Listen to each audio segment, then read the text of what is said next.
Stay tuned next for our Game of the Week, high school football on TV7, TV 34, a presentation of TV7 Sports. Our Game of the Week, local area high school football, coming up next. Just when you think it's over, it's gonna come back around.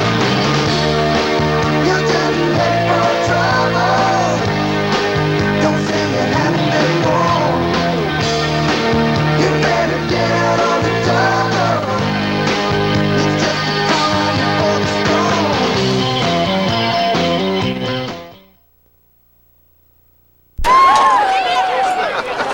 Stay tuned for Vardaman versus Weir, coming up next on TV7, TV 34. Now for the pregame show.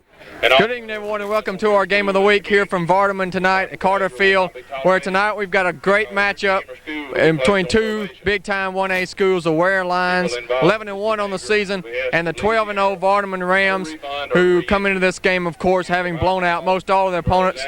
I'm Don Brooks, joined by Mitchell Johnson, Ken Johnson, and Adam Gore here tonight. The whole crew's here. And Mitchell, first of all, let's talk about these Rams. They have been rolling this season.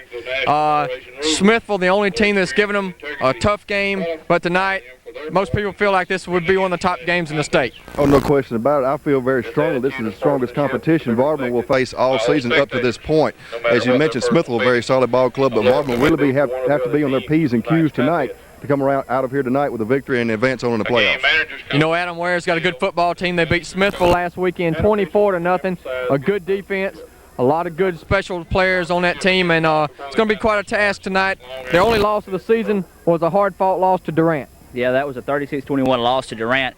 I talked to Coach Bray before the game. He said these guys are quick. He said they got a good defense, and they get to the ball quick, and they attack good. But the main thing he said, they're real quick. The only downfall I saw out here when they was warming up might be the kicking game. Vardaman's hadn't been that strong from time to time, but I believe that might be where Vardaman will be able to get on the field goal kicking. It might be what this game comes down to, and Guerrero's been a good job all year, so this is what the ball game could come down to. Special teams and turnovers could be a big stat tonight, Ken, and of course Vardaman's got to play good football here tonight in order to beat this Weir team. They really have. At this time of the year, you got to have a good game together to beat the opponents that are as tough as you are. So it will come down to special teams and keeping the offense going. And I'll have some stats to keep things going along in the game for you tonight.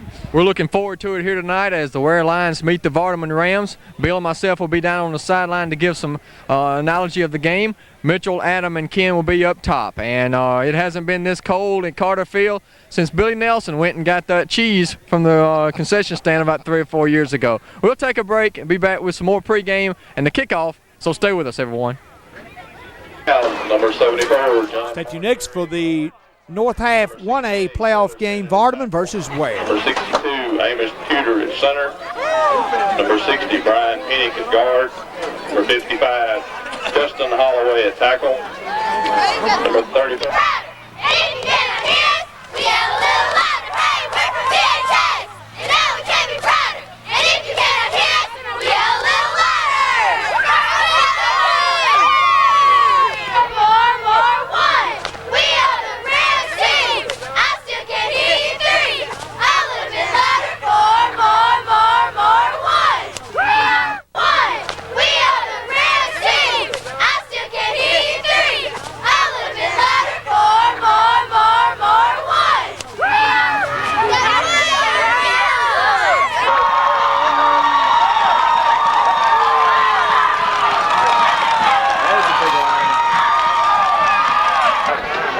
Ham and steak.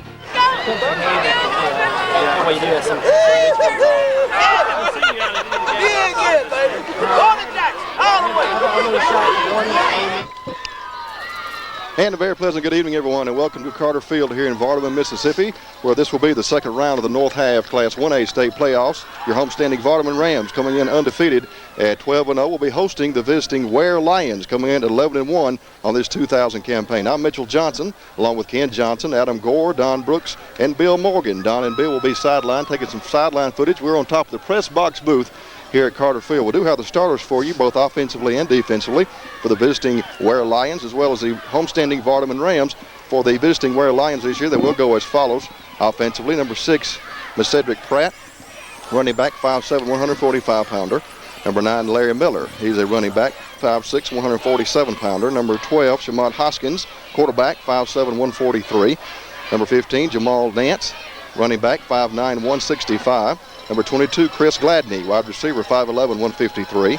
Number 44, Lemuel Mitchell, tight end, 6'2", 251. Number 50, Virgil Burton, offensive lineman, 6 footer, 194. Number 53, Cole Henson, offensive lineman, 5'10", 179.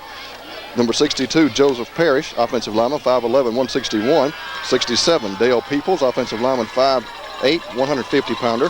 And rounding out your starters offensively tonight for the Lions of Weir will be number 70, Scott Broughton, offensive lineman, 5'11", 263-pounder. Now for your homestanding Vardaman Rams, as far as their offense is concerned, they will go as follows. Number 1, Brian West, quarterback, 185. He is a freshman. Number 3, Tony Shaw, running back, 170. He's a junior. Number 5, Travis Pratt, wide receiver, 160. He's a senior. Number 8, Ryan Springer, tight end, 175, senior. Number 9, Odie Armstrong, running back, 210, senior. Number 34, Jason Mims, running back, 185. He's a sophomore. 55, Justin Holloway, tackle, 280. He's a senior. Number 60, Brian Pinnick, guard, 190. He's a junior. Number 62, Amos Tudor. He is a center, 175, senior. 68, Taylor Stennett, tackle, 230. He's a senior. Rounding out your starters offensively this evening for the Rams will be number 74, John Mark Berry, guard, 250-pounder, and he is a senior this year. Number 68, Taylor Stennett. Ken, I tell you what, we're looking forward to some exciting 1A high school playoff action here tonight from Carter Field. Really are, and I expect this to be a really tight, hard-fought game, and might come down to the wire, Mitchell. I agree with you, and as our fans are well aware of, the winner of this contest will be on the road next Friday night as Durant is in competition tonight against Noxapater, I understand, and the winner of this game will be on the road going away for the North Half Championship. Is that correct, Ken? That's correct. Durant beat Weir in a close game, a couple touchdowns, as was mentioned in the pregame. And the difference, I understand, was a couple of turnovers, so you can base it on Durant that Weir is a good team. That's exactly right. I understand Durant scored on a couple of turnovers, as you mentioned, a couple of fumbles by Weir, or that contest could have ended up on the other side of the ledger as far as wins and losses are concerned. We have a meeting of the captains at midfield while they're having the initial game coin toss. Let's go over a list of tonight's sponsors that will include N&W Farms, growers and shippers of sweet potatoes. Dial 682-7961. That's Larry Nelson or Randall Wright at N&W Farms. Bancorp South in Vardaman, Don McCarver and staff at Bancorp South, ready to please you with their banking service. Rams have won the toss. They have deferred the decision to the second half, so we'll start tonight's contest with the Rams of Vardaman kicking off for the Lions of Weir. Some more of tonight's sponsors include Mount Supermarket in Vardaman, Ward Shortstop Vardaman, Farm Bureau, Calhoun City and Bruce, Insurance, Farm Bureau Insurance, Union Planters Bank in Calhoun City and Dermot. We are currently awaiting the arrival of the Rams onto the field. They're going to be breaking through their breakaway banner from the north end zone. The Weir Lions have made their way back to the sideline across the way. Some more of tonight's regular season sponsors include Grisani Rebel Motors in Oxford, Classic Exteriors, Professional Lighting Siding in Houston. Here come the Vardaman Rams onto the field, being led by their cheerleader squad. Calhoun Apparel Incorporated, Parker Brothers Trucking, Fred's Pharmacy in Vardaman, TDS Telecom in Calhoun City, Treasurer's Jewelry on the Oxford Mall, Custom Coverage Insurance in Bruce, Bonnie's Pageant and Formal Wear Bruce, Bucks One Stop Calhoun City, Hunter's Hollow Oxford, Warehouser Company in Bruce, Kelwood and Kelwood Factory Outlet in Calhoun City, and the Gold Exchange on the Square in Calhoun City. Well, now we'll have our national anthem, so stay with us.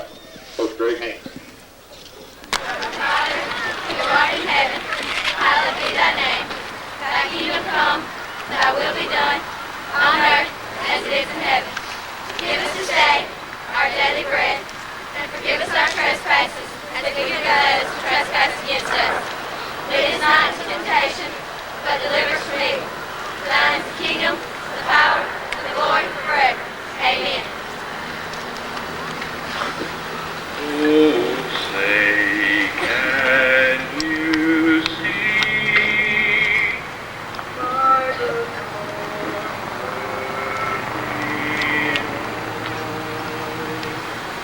what so proudly we hail at the twilight's last gleam,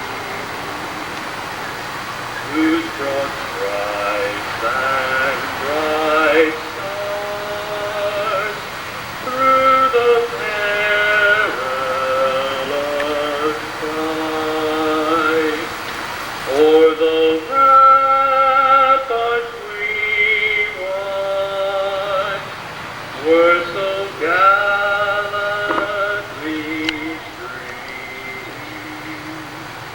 and the rocket's red flare, the bombs bursting in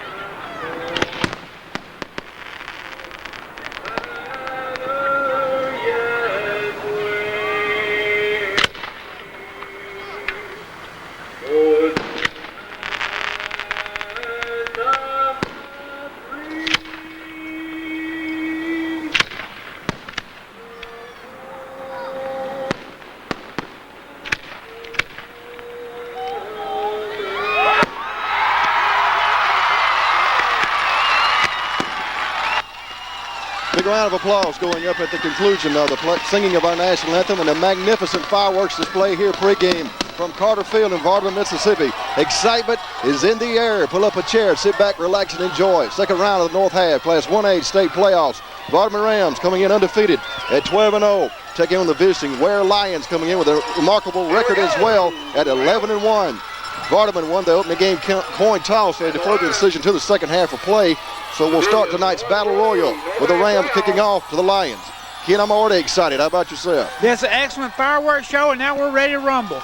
Absolutely. Give the fans a little taste of what's been going on all year this year. Vardaman has scored 653 points on the year. That's an average of 54.4 points per game. And their opponents have scored 61 total points this season, holding their opponents to an average of 5.1 points per contest. We do have a list of a playoff schedule as well. Ken just handed me up here. Let's have the kickoff here as the Rams get the game underway. Fielding the ball at the 15-yard line on the return. And this is going to be Jamal Nance on the return. And he's going to be hit down as he crosses the 35-yard line down to around the 37. Pretty good return of kick as far as the Lions are concerned. They're being business offensively, 1st and 10. They'll start the initial series operating from their own 37, 38-yard line. Just getting underway if you joined us late. We are coming to you from Carter Field as the Rams are hosting the Lions, the Weir Lions. It's the second round of the North Half Class 1A state playoffs. I'm Mitchell Johnson along with Ken Johnson, Adam Gore, Don Brooks, and Bill Morgan.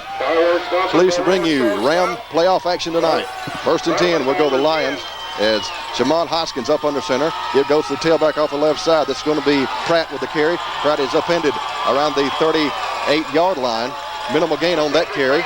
We'll give him a yard, bring up a second down here for Weir. And about 9 to go for the first. Stop by Jason Mims. Mims in with a stop defensively for the Rams. Second out 9 for the Lions.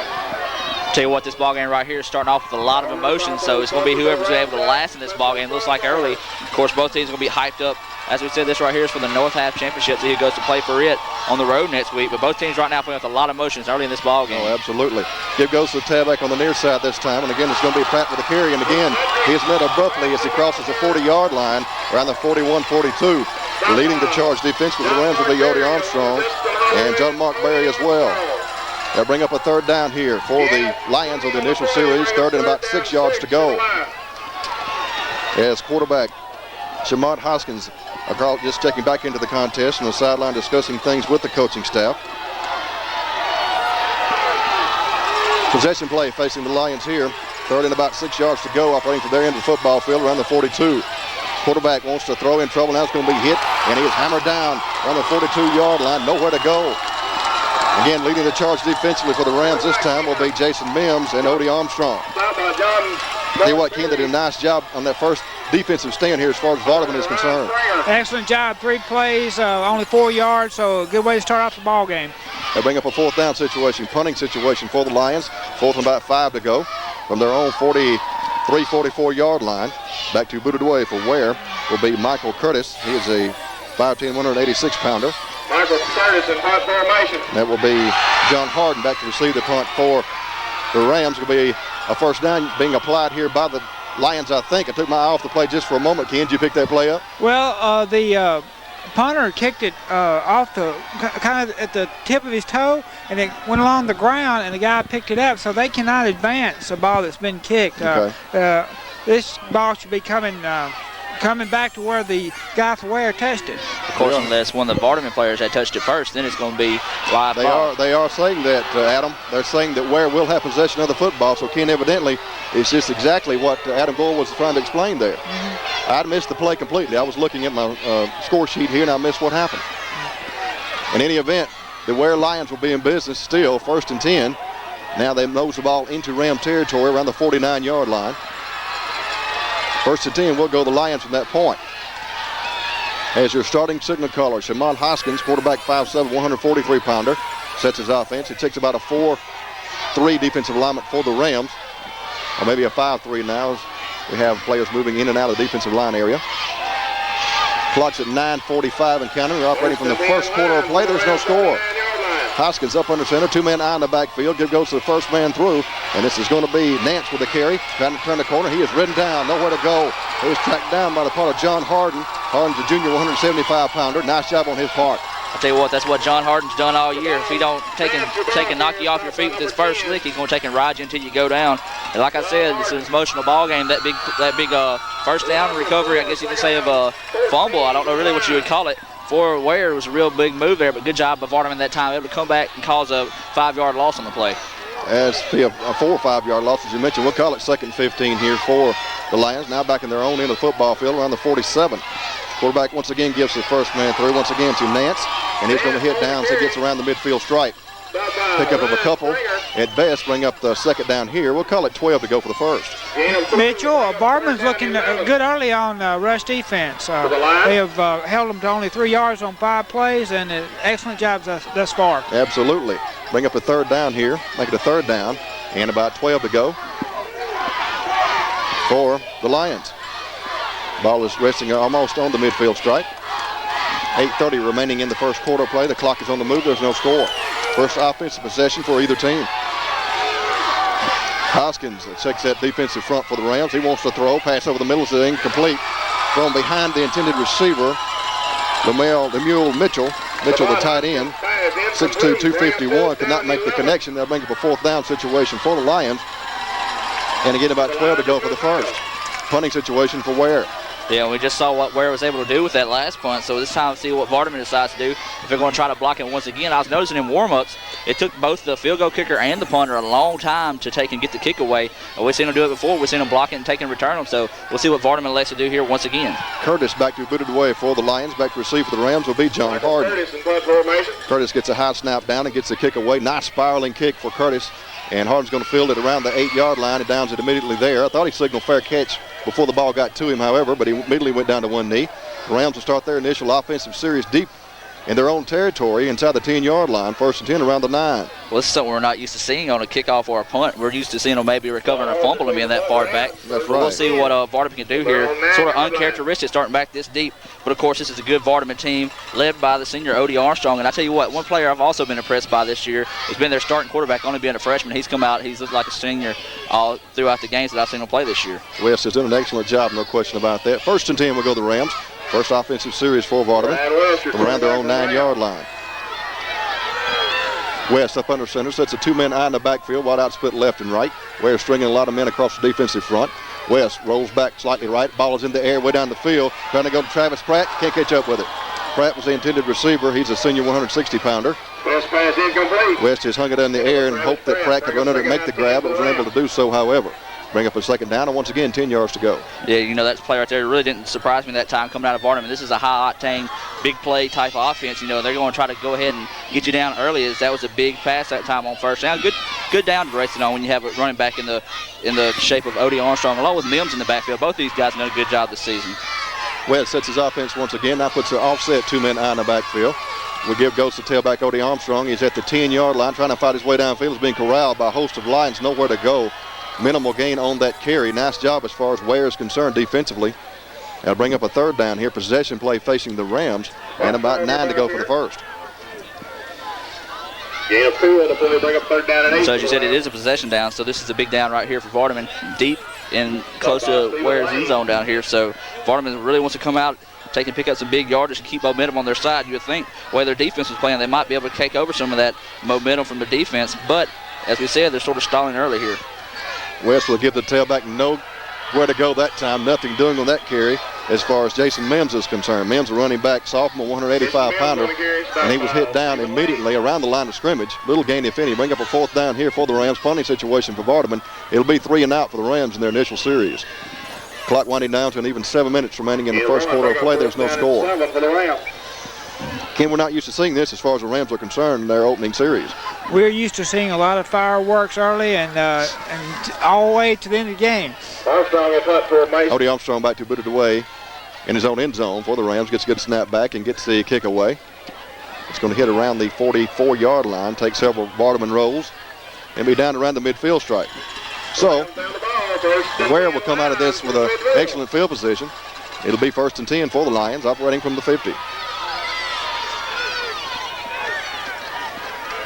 But right now we have to call once again on this Vardaman defense to come up and play big. Both these defenses starting off the ball game playing big on both sides of the ball for Weir and Vardaman. But right now it's just going to be, looks like early in the ball game, just who's going to commit that first mistake or have that mental breakdown.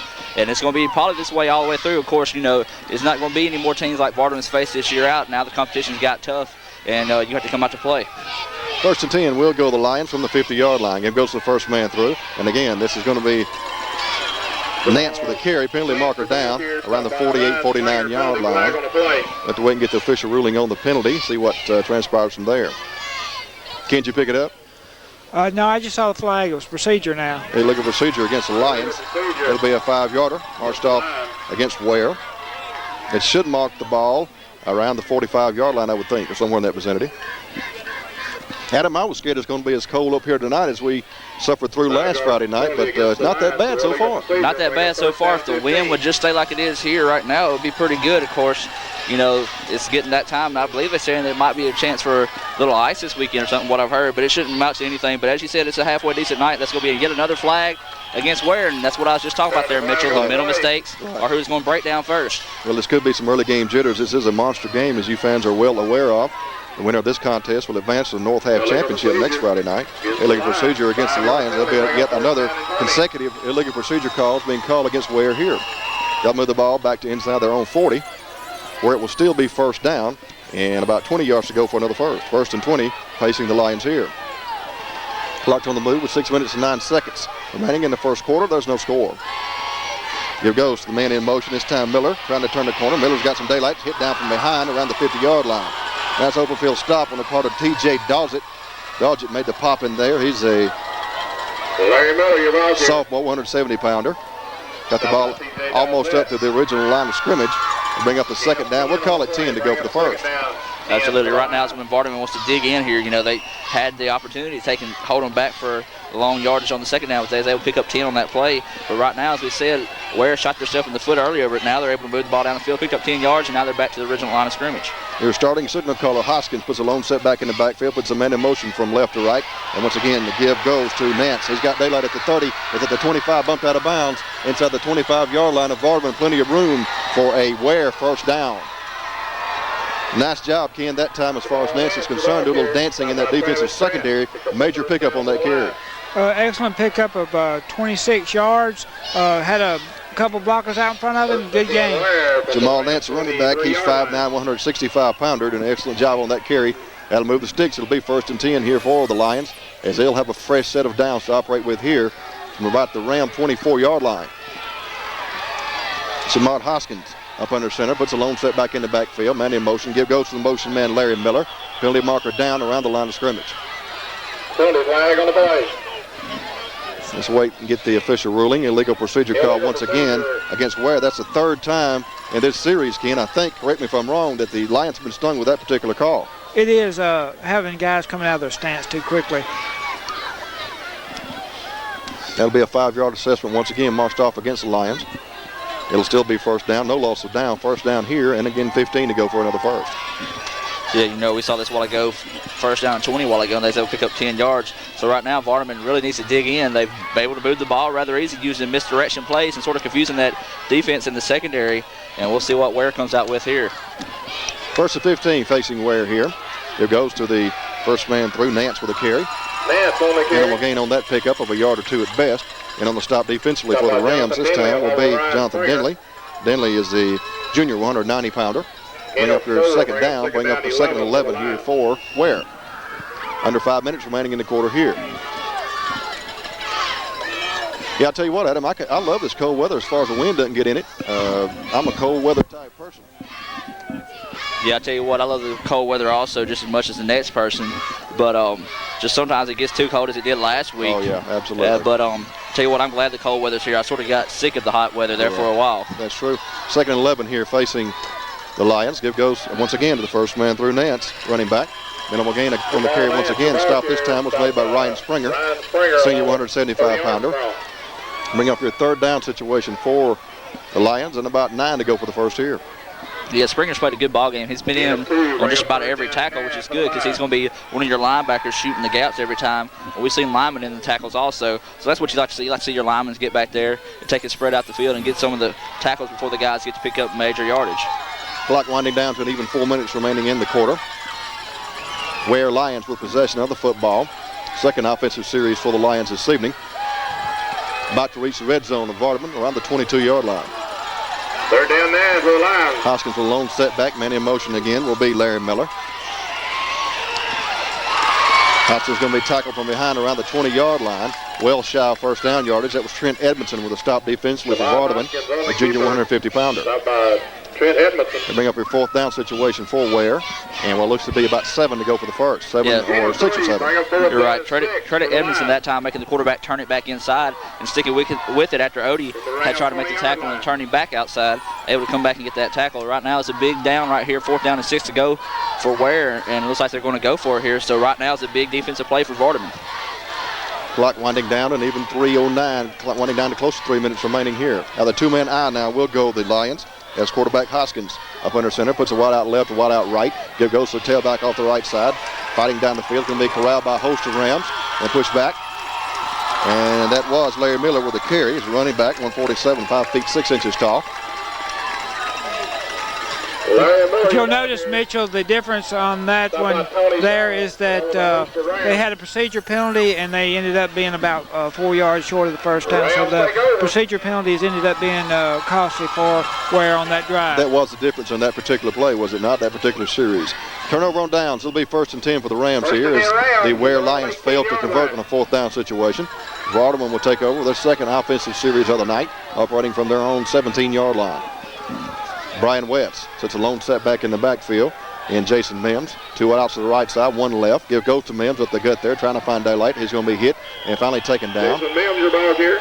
After a minimal gain at best. Give him a yard, bring up a 2nd down here, and 9 to go for the first. I tell you what, Adam, these Weir Lions are showing some stingy defense here in the early going. Yeah, I see what Coach Bray was thinking about that time right there. He was thinking if he can get Odie out of the receiver, sort of take away and open up the middle a little bit. But Weir did a good job that time containing and able to bring down Mims before he got a big gain.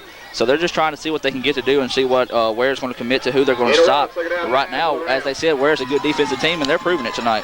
Well, it's just, again, that 2-man eye takes about a 4-man front defensively for the Lions. Give goes to Odie Armstrong, left side, nowhere to go.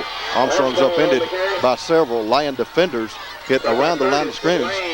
He might have picked up a yard or 2 at best. Nothing doing there. Bring up your 3rd down here, and we'll call it 8 to go for the first. But right now, the defensive line is really ruling the offensive line of Vardaman. You know, the Vardaman guys got to dig down, they can just give Odie some kind of hole or Mims some kind of hole, just try to make something happen. But that's what it takes right here, just whoever wants to do the most. And right now, the defensive line is getting the best of the offensive line of the Rams. Now West puts a lone set back in the backfield, 2 wide outs to the right side, 1 to the left. We're showing about a 4 or 5-man front defensively with a 3-man linebacker core. Quick pass on the right side going to Travis Pratt. Pratt's got daylight at the 30. At the 35, he's bumped out of bounds. Between the 35 and the 40-yard line. Plenty of room for a Ram first down. They needed that big play on a part of Travis Pratt. I'll tell you what, Pratt's just that kind of player right there, you know. You saw him with a nice stutter step to take and confuse the defender. And he's able to run for the extra yardage to get the first down. And, you know, Vardaman's got those type of plays in there. They got one where they just take and throw out to the flat, run little screen passes. This Vardaman team's got a lot of variety of offensive plays. You know, we'll probably have to see them all tonight against this Weir, which is a good defensive team. Maybe that will jumpstart this Ram offense here tonight. It'll be 1st and 10 for the Rams, now operating from around their own 38-yard line. West up under center. Give goes to, this is Jason Mims with a carry. Whistle stop the play before we can get a conclusion to the play. Let's see what's going on here. Yellow marker down.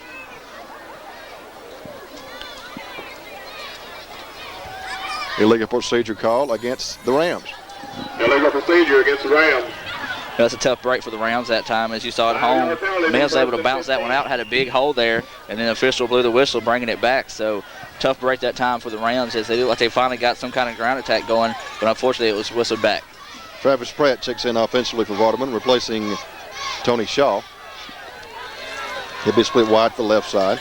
Vardaman going with a split backfield formation this time. Two-man set. West up under center. West wants to throw. Passes in the air. It's going to be caught. Good catch on the part of Odie Armstrong. Armstrong is taken down around the 32-yard line.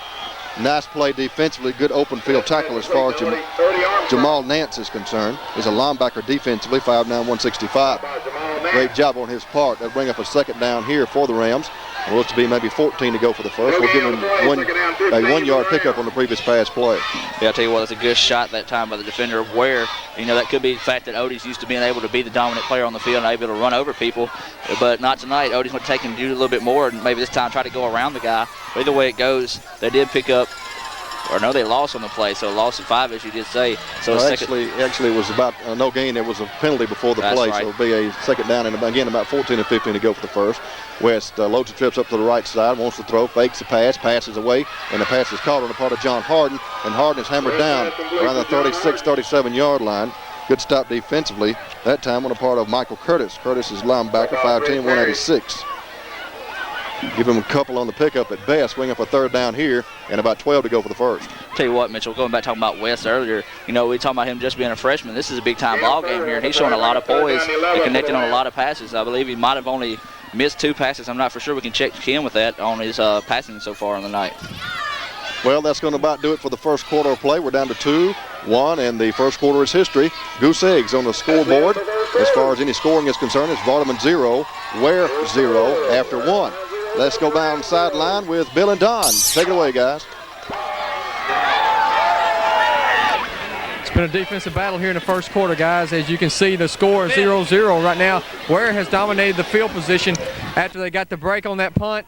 They pinned the Rams down deep, but they're trying to put together some first downs, get some field position, and see if they can't put some points on the board. We're going to take a break. Be back with more Ram football after this.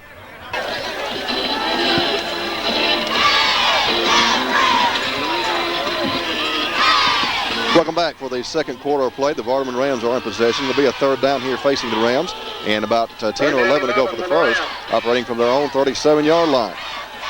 As West sets his offense out of 2-man eye in the backfield. West wants to throw left side. Pass is flipped in the air. It's going to be picked off. Interception on the part of Michael Curtis. Curtis still on his feet, rumbling down the field. Penalty marker down. It's going to be hammered down around the 25-yard line. Great pick on the part of Michael Curtis, linebacker, 5'10", 186. Let's see what the penalty infraction is all about to see if indeed the INT will stand. Can you pick up the penalty? I didn't see it. Well, it looks like they did call clipping as I was about to talk, but I thought they were going to say something about the offensive man pushing his teammate down the field, but they called clipping. Be a clipping call. I assume against Weir, is that correct? Yeah. Okay. So we'll see, let the Zebras figure this one all out. Clipping call against the Lions. They will have possession, I think. 15-yard penalty sometime against the Lions. That will be the case. With that penalty, they will have 4 on the night for 30 yards. Ken, you probably have some first half statistics ready for us, do you not? I do. For Weir, individually rushing, Hoskins has 2 carries, 1 yard. Nance, 4 carries, 29 yards. Pratt, 2 carries, 4 yards. And Miller, 2 carries, 14 yards. First quarter statistics, I should have said. 1st and 10 will go to the Lions. There goes the first man through, and he is hit abruptly, and there's nowhere to go. That was Nance with a carry, 5'9", 165-pounder. Running back. No daylight there. Bring up a second down here, and 11 yards to go for the Lions. Jonathan Denley, along with John Mark Berry on the stop. Just underway with the second quarter of play. Clock says 11 minutes and 25 seconds remaining in the quarter. There's no score. Weir has won the battle of field position so far here tonight. They're operating now from Ram territory around the 46-yard line. This is your quarterback Hoskins with daylight now at the 30-yard line. He's at the 25, he's at the 20, being chased. He's going to be hit and ran out of bounds or inside the 15, I think. Defender for the Rams, Odie Armstrong, trying to strip the ball with a tackle, unable to do so. That'll be a major pickup on that carry. And Hoskins with a carry, 5'7", 143-pounder, doing the job there, Ken and Adam. Yeah, I'll tell you what, they did a good job that time. That's what they was doing when they had success earlier. They was doing the little misdirections, little fake and tuck and run, and they're successful once again against that Ram defense. Hoskins showing some amazing speed out of that backfield that time. It'll be 1st and 10 for the Lions inside the Ram 15-yard line, around the 14, I think that will be the case. Quarterback Shamon Hoskins. That's a two-man eye in the backfield. Wideouts left and right. It goes to the first man through up the gut there, and that was Nance with the carry. Not much daylight up the middle against that stubborn Ram defense. Bring up a second down here. We'll give him 1. Second down and about 9 facing Weir here. Justin Holloway. You know, that run right there in the middle really hasn't been there all night. The guys on the defensive line are really doing a good job getting down there and making contact, clogging up the holes for the running backs of Weir. But that sort of the containment after the misdirection play has been the problem for Vardaman, as you just seen there on that last big game. Shamon Hoskins, he was in the same offensive set. Rams showing about a 5 or 6 man defensive front. The give goes to Pratt with the carry. Pratt's off to the races in the end zone. Touchdown, Weir Lions.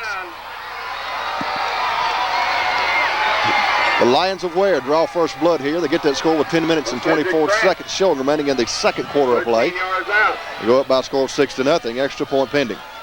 Nothing fancy that time, Adam or Ken. They just ran the misdirection play off the left side and got into the end zone for 6. Yeah, just like key blocking right there, open up the hole, and he just used that speed he had to get to the end zone. Extra point attempt coming up here by Michael Curtis. Snap is back, hold is down, the kick is up. He's got the distance, he's got the accuracy. Curtis comes on to tack on the PAT, and the Weir Lions go up by a score of 7-0 with 10 minutes and 24 seconds remaining in the second quarter play. Let's go sideline after the score with Bill and Don. Well, folks, Weir able to put together a drive after getting the football back. They get a big play from their running game, take it into the end zone for the touchdown to draw first blood here tonight at Carter Field as Weir takes a 7-0 lead. Mitchell Ken, Vardaman's got to get some field position, got to get some offense going to come back into this football game. They need to have some big plays here to get back in it. We'll take a break. Be back with more after this. And that's something that Vardaman's not used to playing from with, has come from behind football this season. They've led in every game I've covered so far except the Smithville game. Yeah, you know what? That really wasn't the Vardaman team that we've seen playing the other games. They sort of come out struggling in that Smithville game. But as you said, this is something they're not used to. They're trailing behind a very good football team here in this Weir football team, a good, quick defensive team. Greg Horton and Travis Pratt back to receive the kick for Vardaman. Lane all set to boot it away for the Lions. Approaches the ball, and the kick is away. Relatively short kick on the right side. It's going to be fielded by Jonathan Denley around the 33-34 line. So that's where the Rams will put it in play, 1st and 10, around their own 34. They have 10 minutes and 21 seconds of operating time available here in the first half of play, operating from the second quarter, where it leads Vardaman by a score of 7-0. This is Vardaman's best starting position of the night. The usually potent Vardaman offense has been held to 33 yards on 9 plays tonight. That is an amazing statistic in itself, Ken. 1st and 10, we'll go to the Rams from their 34. Brian West sets a lone set back in, well, offset 2-man set in the backfield. Man in motion from left to right is Tony Shaw. West with a give to the tailback, Odie Armstrong, 35-yard line, hit from behind, penalty marker down.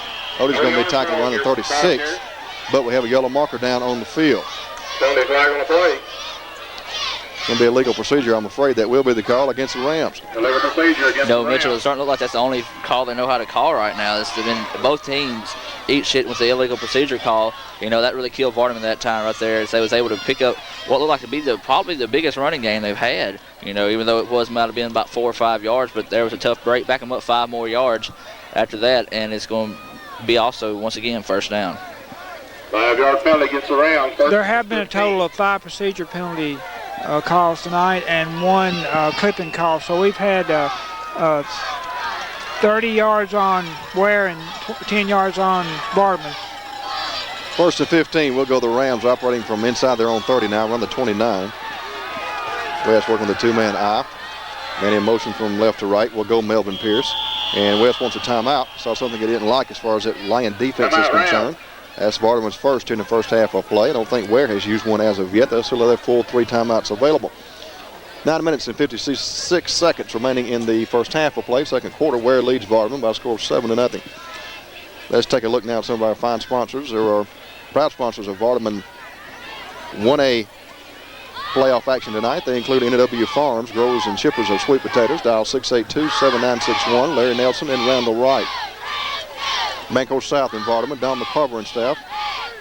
Tri-State Termite and Pest Control in Calhoun City. The number there is 628-6837. Mount Supermarket here in Vardaman. Ward's Shortstop Vardaman. Farm Bureau Insurance, Calhoun City and Bruce. Union Planters Bank, Calhoun City and Derma. Fireworks tonight was sponsored by Ward Shortstop, Vardaman Farmers Inn, the Ramcheck, Spencer & Son Farm. 1st and 15 will be the Rams from around their own 29-yard line. 1st and 15 for the Rams. West, your freshman starting signal caller. Same offensive set. Long snap count. Broken play in the backfield. He's going to be hit and hammered down around the 25-yard line. And I tell you what, guys, I think that was just a broken play. West was trying to look around to hand the ball off to someone. Someone made the wrong move as far as out of the backfield is concerned. Yeah, when he turned around, he sort of expected, I guess, Mims to come to the other side. When Mims went to the opposite side he was going to, and after that, it was just sort of over from there as the Weir defense just surrounded him and taking him down that time. Tough break once again for this offense of Vardaman. You know, they're just not in sync now. This is something we're not used to seeing right here. Melvin Pierce checks out of the game offensively, replaced by Travis Pratt. That'll bring up a second down here, and about 20 to go for the Rams. As Travis Pratt and Greg Horton exchange places. Check that, make that Tony Shaw. Now Shaw's in motion from left to right. Pitch sweep on the near side going to Armstrong. He wants to throw. Halfback pass way down the field. He's got a man. It's double covered. It's incomplete. Really lucky that wasn't picked off. It was intended for Travis Pratt. Good coverage in the defensive secondary and a part of Shamad Hoskins. Defensive back DB. He's a 5'7", 143-pounder. Yeah, I tell you what, that's a big gutsy call that time by Coach Brayless. He's just trying to get any kind of spark in this offense of Vardaman. And, you know, that's something they're lacking so far in their offense. So he's just trying to pull anything out of his hat that time. Good defense once again by Weir. You know, that's probably what was going to be the story all night tonight. We're going to be used to hearing good defense out of Weir because that's what Coach Bray said. They're a great defensive team. 9 minutes and 1 second remain to be played in the second quarter of play. Weir out in front by a score of 7-0 from Carter Field. Second round of the North Half Class 1A state playoffs. West up under center. Penalty markers down as West tries to elude a couple of defenders, making penetration as far as Weir is concerned. Let's see what the penalty marker's all about here. You know, if this is against Vardaman, it's going to be a false start against the offense. Look, the center saw the guy coming at him, sort of leaned forward at that time, so that might be what the call is. Illegal procedure, once again, against the Rams. Ken, how many illegal procedure calls is that tonight against Vardaman? We've had 6, 3 each. 3 apiece, 3 against Weir, 3 against Vardaman. Well, that's really strung both squads here so far. 3rd and 25 for the Rams. They're getting farther and farther away from where they need to be. They've got to get to around the 44 to justify first down. It is 3rd down. Possession play facing Vardaman here as Melvin Pierce re-enters the game, replacing John Harden for Vardaman. Yeah, Mitchell, I think it's the first time we've actually said that this year on the TV7. 3rd down 25 for the Vardaman Rams. Very unusual, no question about that. As Brian West works with a split backfield formation on offset eye. 2 outs to the left side. Give goes to Odie Armstrong. He's at the 25-yard line, the 30, dancing around, still on his feet. He's at the 40. He's got first down yardage. He's at the 50. He's at the 40, still on his feet, running down the field. Finally bumped out of bounds, running the 30-yard line. Great run on the part of Odie Armstrong, running back 210. He's a senior. You had to know it's just a matter of time before Odie got out of the open and got major yardage on the pickup. That is a spark that they really need to get going, Mitchell. They were 3rd down, about 20 yards to go, 25 yards to go, and Odie Armstrong got the Odie meter started, and it's created a spark here for Vardaman. Rams deep in Weir territory. It'll be 1st and 10 for the Rams from the Weir 30-yard line. As Brian Webb sets a 2-man eye in the backfield, wide outs left and right. Weir sucking a lot of men across the defensive front. It goes to Horton up the middle. He is hammered down. That was Jason Mims. Check that. Jason Mims with a carry for the Vardaman. Jason Mims about here. Little gain, if any, on the play. Bring up a 2nd down here. We'll give him 1. 2nd and 9 facing Vardaman here. We'll give Odie 50 yards on the pickup. 50 yards on the previous carry on the part of Odie Armstrong. I'll tell you what, in that last run by Odie Armstrong is what Odie Armstrong is. You saw him taking U speed, run over people, and actually skipped over somebody. So that right there just what Odie does best. He takes and creates stuff, and when guys get in his way, he's going to go around you, stiff arm you, or jump over you. You know, he's just one hard player. When he gets it in his head, he's going to be hard to bring down. Well, sets a two-man offset eye in the backfield, wide outs left and right. Goes to Armstrong up on the right side, trying to get outside. He's going to be hit in the backfield, hammered down, lost on the carry. How many times this season have we said loss on the carry as far as Odie Armstrong is concerned? I can't remember any, or very few, if any. Exactly. It looked like Armstrong might have tried to cut it back that time. If he would have kept with the original where he started going in motion, of course, that's probably a little misdirection play that time by Vardaman. But the far side of the field was open that time for Vardaman, but he just unfortunately took it in, and the Weir defensive linemen and linebackers just did a good job of getting through there and getting the stop. Good job as far as that Weir defense is concerned so far. It'll be third down here, and about 13 to go for the first. Ball's moved back to around the Weir 34-yard line. West wants to throw on third down. Passes away. It's going to be caught. Good grab on the part of Travis Pratt, and he is hammered down immediately after the grab is made. Around the 30. Good open field tackle on the part of Mitch Miller, I believe. Leaving up a fourth down here for Vardaman, and about 8 or 9 to go for the first. Decision time as far as that Vardaman coaching staff goes. 6 on the play. 6 minutes and 40 seconds remaining in the second quarter of play. Vardaman trails Weir by a score of 7-0. Melvin Pierce checks in, replacing John Harden for the Rams. Vardaman definitely in 4-down territory here. They will be going for it. Fourth and about 8 to go, as I mentioned, or 7 or 8. Operating from Lion territory around the 28-yard line. Brian West puts a lone set back in the backfield. Pass on the near side is caught by Armstrong. Is at the 30. Is at the 25-yard line. He is still on his feet. He's going toward the end zone. Touchdown, Vardaman. Touchdown, Rams. Odie Armstrong made the grab and just tightrope it down the near sideline into the end zone. Odie Armstrong, the senior 210-pounder, gets Vardaman on the board. I'll tell you where the mistake was that time by Weir. You don't push Odie Armstrong out of bounds. That's almost like a wall there for Odie. He's not going to go out of bounds unless he puts it in his head himself to run the ball out of bounds. As you saw the Weir defender try to push him out of bounds that time. But as I said, you know, it's going to take more than that to stop Odie. And Mitchell, that looks like a lateral to me, so I'm going to give Odie 28 yards on the pickup. Great TD scamper on the part of Odie Armstrong. Guerrero on to attempt the PAT. Is up, and it's true. Penalty marker down. Could be roughing the kicker call as well. But the way to get the official ruling on the field. Guerrero adds the exclamation point to tie it up. It's Vardaman 7, Weir 7 with 6 minutes and 5 seconds remaining in the first half of play. Let's take you sideline with Don and Bill. Take it away, guys.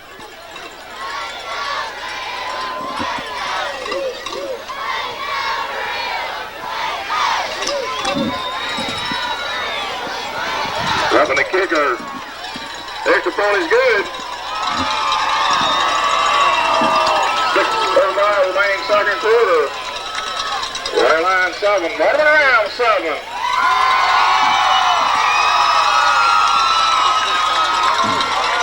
To the 27 yards. 6 minutes and 5 seconds remaining to be played in the first half of play. And we're not at 7. It's Vardaman 7, Weir 7. Wait, Ken. Summary on that drive, 7 plays, 66 yards, and Vardaman had to overcome 2 procedure penalties and a 3rd and 25 situation. They're going to amass the roughing the kicker call on the extra point here on the kickoff, I think. We'll have to wait and see what's going on. Great call there on fourth down by Coach Bray. A little swing pass, put 3 wide receivers to the right, swung it out to Odie Armstrong, who went the distance, 27 yards for the touchdown to put the Rams on top, or tie the football game up 7-7 now. And, you know, upstairs, Weir's dominated the defensive front so far, but the Rams seem to finally be finding some holes in that defense. We'll take a break and be back with more after this. 45-yard line.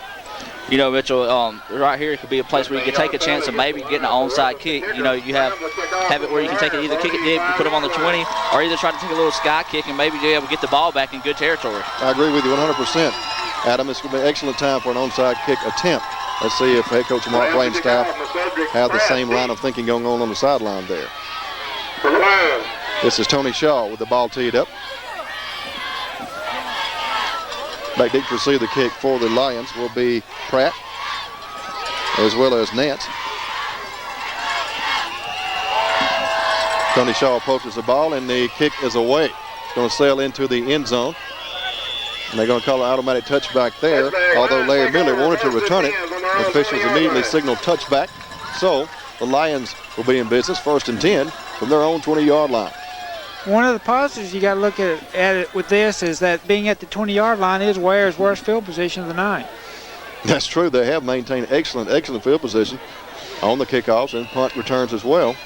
It'll be 1st and 10 for the Lions from their own 20. You know, this is what we expect out of this team. Both of these guys right here have a decent defensive struggling ball game.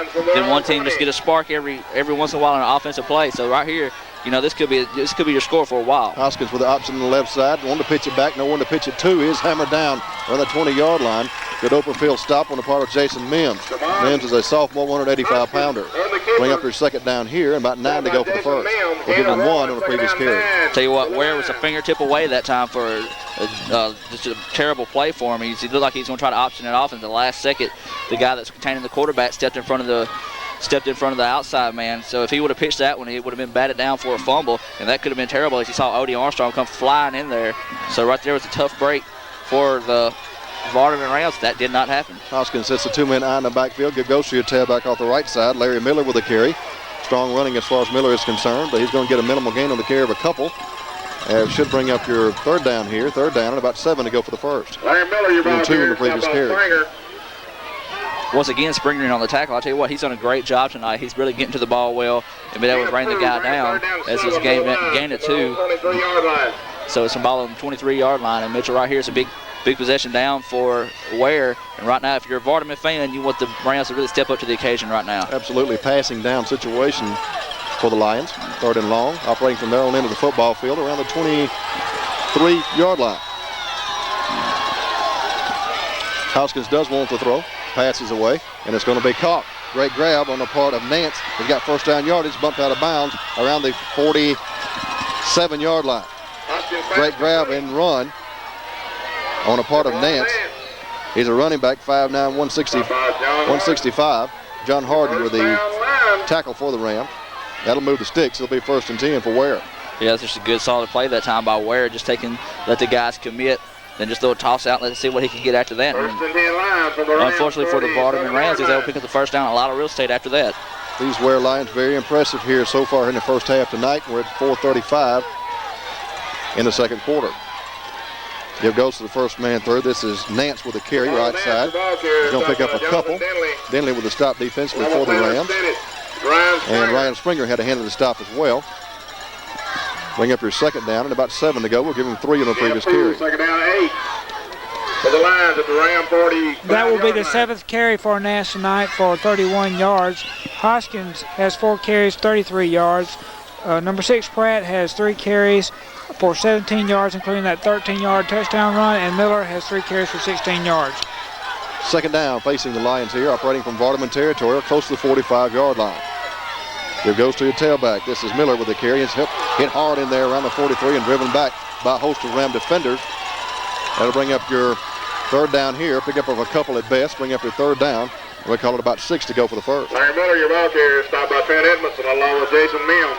Clock winding down. 3 minutes, 37 seconds remaining in the first half of play, 2nd quarter. We're knotted at 7. It's Vardaman 7, Weir 7. 2nd round of the North Half Class 1A state playoffs. Winner of tonight's contest advances on to the North Half Championship next Friday night. Quarterback with the option on the right side. He's got the speed as Hoskins. He tries to get outside. It's going to be wrestled out of bounds. Good open field stop as far as John Harden is concerned for the Rams. Could not turn the corner thanks to Harden. He was one of our co-MVPs last Friday night, Adam. And an outstanding game then. He's having a pretty good game here tonight as well. Like a 4th down here and about 4 for Weir. Exactly. If Harden gets his hands on you, he's not going to let go. It's almost like he's got super glue on him. And, you know, if he gets you in the sights, he's going to take and pop you one good one. We saw him doing that all last week. And tonight, as you said, he's having another good ball game as it's going to be 4th down and, as you said, about 4 to go. And Harden retreats back to receive the punt for the Rams. Curtis back to boot it away for the Lions. Gets the shank off the right side of his foot. It's going to sail out of bounds around inside the 30 of Vardaman. So the Rams will be in business, 1st and 10 from inside their 30-yard line with an even 3 minutes showing remaining in the first half of play. Rams take over. Some more on tonight's fine sponsors. They will include Grisani Rebel Motors in Oxford, Classic Exteriors, Professional Vinyl Siding in Houston, Calhoun Apparel Incorporated, Parker Brothers Trucking in Derma, Fred's Pharmacy in Vardaman, TDS Telecom Incorporated, Calhoun City. Treasurer's Jewelry in Oxford Mall. Custom Coverage Insurance in Bruce. Bonnie's Pageant Formal Wear, Bruce. Bucks One Stop in Calhoun City. Hunter's Hollow in Oxford. Weyerhaeuser Company in Bruce. Kelwood Company, Kelwood Factory Outlet, Calhoun City. And the Gold Exchange on Calhoun City. First and 10 will go the Rams around their own 34-yard line. West fakes the pitch sweep, puts the ball up in the air, trying to go to Travis Pratt. Couldn't catch up with it. Pratt was pretty well defended back there as well on the part of Shamad Hoskins. He's a DB defensively, 5'7", 143-pounder. With that incompletion, I have West 4 completions and 7 attempts for a total of 29 yards. Vardaman thus far, a total offense, they have 109 yards, 80 of that by rushing, 29 by the pass. Second down facing the Rams, and once again 10 yards to go. They stop the clock with the incomplete pass at 2:53 remaining in the first half. West sits an offset two-man eye in the backfield. Pitch sweep on the near side going to Greg Horton. Horton trying to find a block. He's hammered down around the 35. Minimal gain on that carry of a yard or 2. Greg Horton, your ball here. We'll bring up your third down here for Vardaman, and we'll call it 8 to go for the first. I'll tell you what, if Vardaman would use a hard count, it looks like they go Ware's looking up and shooting a guy up and sort of splitting in there, timing out the count. So if Vardaman can use a hard count and draw the guys offside, you know, that could be a cheap 5 yards to go, but anything you can pick up, move the ball up the field, get you closer to your own end zone is a positive either way you look at it. That's an excellent idea, Adam. I've noticed the same thing as far as some guys firing off the line early on the defensive front for Weir. It'll be third down here, possession play facing the Rams. Brian West sits a lone setback in the backfield, loads the trips to the left side. Pass on the left side is going to be incomplete, intended for Melvin Pierce. I'm afraid we're going to have some offensive backfield early motion. Yeah, Ken, what do you think? It looks like another procedure penalty, number 7 of the night. And that's a no-no. That's illegal procedure against the Rams. A penalty is declined on the part of the Lions. We'll bring up a fourth down punting situation for Vardaman. Fourth down and about 8 yards to go for the first. Yeah. I would think that's a pretty smart move on Ware's part, Adam, as far as declining that penalty goes, because you give Vardaman another shot at third down, they're liable to convert for a first down. You never know. Exactly. With this type of offense, you want to take and get the ball back as soon as you can. You know, that's key for both these teams, keep each other's offense off the field. You know, as we have just over 2 minutes to go here, there's plenty of time for either one of these teams to score. Odie Armstrong back to booted away for Vardaman. And Hoskins back to receive the kick. Ooh, what a punt on the part of Armstrong. Really sail this one's going to hit around the 15-yard line. It's going to die there and be down. Let's call it the 16. Excellent kick on Armstrong's part. And that'll put the Lions in business deep in their own territory around the 16-yard line. Tell you what, that's an excellent punt by Odie that time. It's, of course, at a key time, too. You know, they had their backs against the wall and needed a good punt out of him and good coverage downfield. But that time, Odie really said, I'm just going to out-kick the return team that time, forget about coverage. And also, it just looked like a sort of little lob wedge that time, just sort of died right next to the 15-yard line. So good job by Odie that time. Excellent punt on Armstrong's part. 1 minute, 53 seconds remaining in the first half of play. We're not at 7. First and 10 will go the Lions from their own 16-yard line. But take nothing away from this line offense. You know, you also have to play defense. And this is a high-powered offense, as you see right there. As they try to turn it to the outside, no good, as Mims comes up for the tackle. It was Miller with the carry offensively for the Lions. Miller's 5'10", 166-pounder. Stop by Holloway along with me. Pickup of about 3 yards on the carry, however. Bring up a second down here. We'll call it 7 to go for the first. 3, bring up second down, he's 7. Jamon Hoskins re-enters the contest. He's been on the sideline discussing offensive options with the coaching staff over there. Coaching staff for the Weir Lions this year consists of Junior Graham, Chad White, Joey Tompkins, and Marion Kelly. Done a nice job this season at 11-1. It goes to the tailback off the right side, driving down the field. Jamal Nance back here. And on the stop for the Rams was Odie Armstrong. John Mark Berry. Bring up your 11 Ryan Springer. third down here. And about 4 yards to go. Move the ball out over the 20 to around the 21, 22. Go ahead, Adam. I'll tell you what, one thing Vardaman's doing, I notice here, whenever one guy wraps them up, they're coming in and going after the ball. Because these guys, once they get them wrapped up, they're not going for anywhere. And eventually that's going to make something happen. Cold night as it is, your hands are going to stay cold, and you're going to lose field of the football. So before the night, we might see some fumbles on Weir's part if Vardaman keeps on trying to strip the ball like they are. Here goes the first man throw at the right side, trying to pick up the first down for the Lions. I think it's going to be stopped shy. However, a pretty good job defensively on Vardaman's part. Gang tackling going on there. And then we'll stop for the Rams was John Mark Berry, the 750-pounder. He's a senior. Bring up a 4th down here facing Weir. And what looks to be maybe 3 or 4 to go for the first. We'll call it 3. 4th and 3 facing Weir here. Vardaman called a timeout there. The smart timeout call is 30 seconds up on the clock, and as we all know, that's plenty of time for Vardaman to score. We've seen him do it plenty of times this season, but of course not as the same competition as we are seeing tonight. But Vardaman just at least wants more strike at the end zone before they go into halftime. The other thing about it too, Adam, is the deeper you get into playoff action, you know, the harder the competition is going to be each week. All the bad teams are back home playing basketball. There are no bad teams left in the Mississippi playoff picture at the high school level. Exactly. When we resume play, it will be 4th down here for Weir and about 3 yards to go. Back to kick it away for the Lions will be Curtis, and back to receive the kick for the Rams will be John Harden. And what we have here, official's going to stop the play. Penalty marker down. I didn't pick that one up. Ken, did you grab it? I didn't see it. Well, it looked like Vardaman might have jumped offsides there. Oh, my goodness. That'll give Weir a first down if they did so. Exactly, that's what it was. I believe it was Mims jumping early on the other side, trying to go in for the block, and I believe that's what Vardaman had in the mind the whole way, was blocking it. But we'll see. Well, it looks like they're changing their idea here. We'll see what the official officially decides here if he was drawn offside. So we'll see what the officials cipher here. Both teams sort of fired up, and now everybody's crowding in and see what the call is.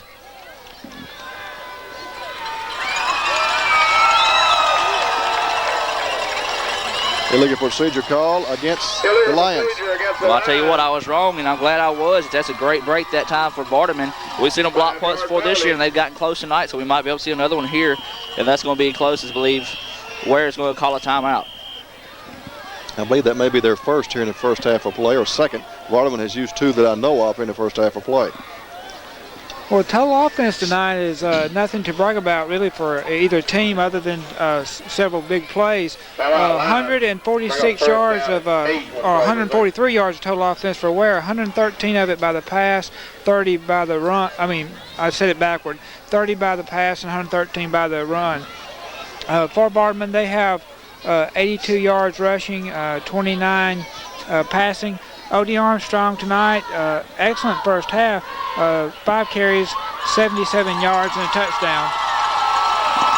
Very interesting to say the least. Vardaman's going to be, it looks as though it's going to be tied at the half, 7-7. We do have 30.7 seconds remaining in the first half.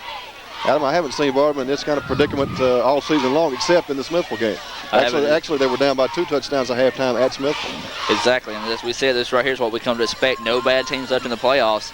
As we are in punt formation once again, it's even dangerously. He's 2 yards away from his end zone, so if Vardaman can get a block here, it'd be huge. Michael Curtis gets a good high snap down and gets the punt away. Rush was on. No one back to receive the kick and return as far as Vardaman goes. Going to be down around the 46-yard line. Lions down the ball. Rams take over. It'll be 1st and 10 for Vardaman from their own 46-yard line. They do have 22 seconds of operating time available in the half to try to get some more points on the scoreboard. I'm sure the Ram coaching staff would like nothing more than to get a touchdown or even a field goal to go in at the half with some sort of lead. Well, number one priority is to protect the ball right now and not make one of those mistakes to take and go in that trailing down into halftime. Of course, as Vardaman team's not used to or not common of doing that, of course, I hope not to jinx them now that I've said that. 1st and 10, we'll go the Rams, operating from Weir territory from the 46. Brian West with the 2-man eye. Goes to Armstrong right side. He's at the 45. He's at the 40. Down the sideline, just hit hard in there, still on his feet, running down the field. Finally bumped out of bounds on the 25-yard line. Great hit on the part of O.D. Armstrong. He just put his shoulder down and ran over a would-be defender for the Lions. Plenty of room for a Vardaman first down. Chain crew will move the sticks. And another key thing there, he got out of bounds and stopped the clock. Exactly. The clock is stopped at 13.4 seconds remaining in the first half. Rams are getting dangerously close to Jose Guerrero's field goal capacity. They're down at the 25-yard line. Guerrero has hit some long field goals this season, and then almost perfect on his PATs. Not every time, but close to every time. No, we talked about it before in the pregame. It could come down to this. Oh, absolutely. It's already in the ball game, but hey, 3 more extra bonus points before halftime could come in big on down the line. Of course, that's what we was talking about a while ago with O.D. Armstrong. If he don't want to go out of bounds, he will, and that time he just showed he ran over the guy, got out of bounds. We'll go to Ken for some quick stats. I just want to let you know that O.D. just went over 100 yards on the night. He has 102 yards on 6 carries.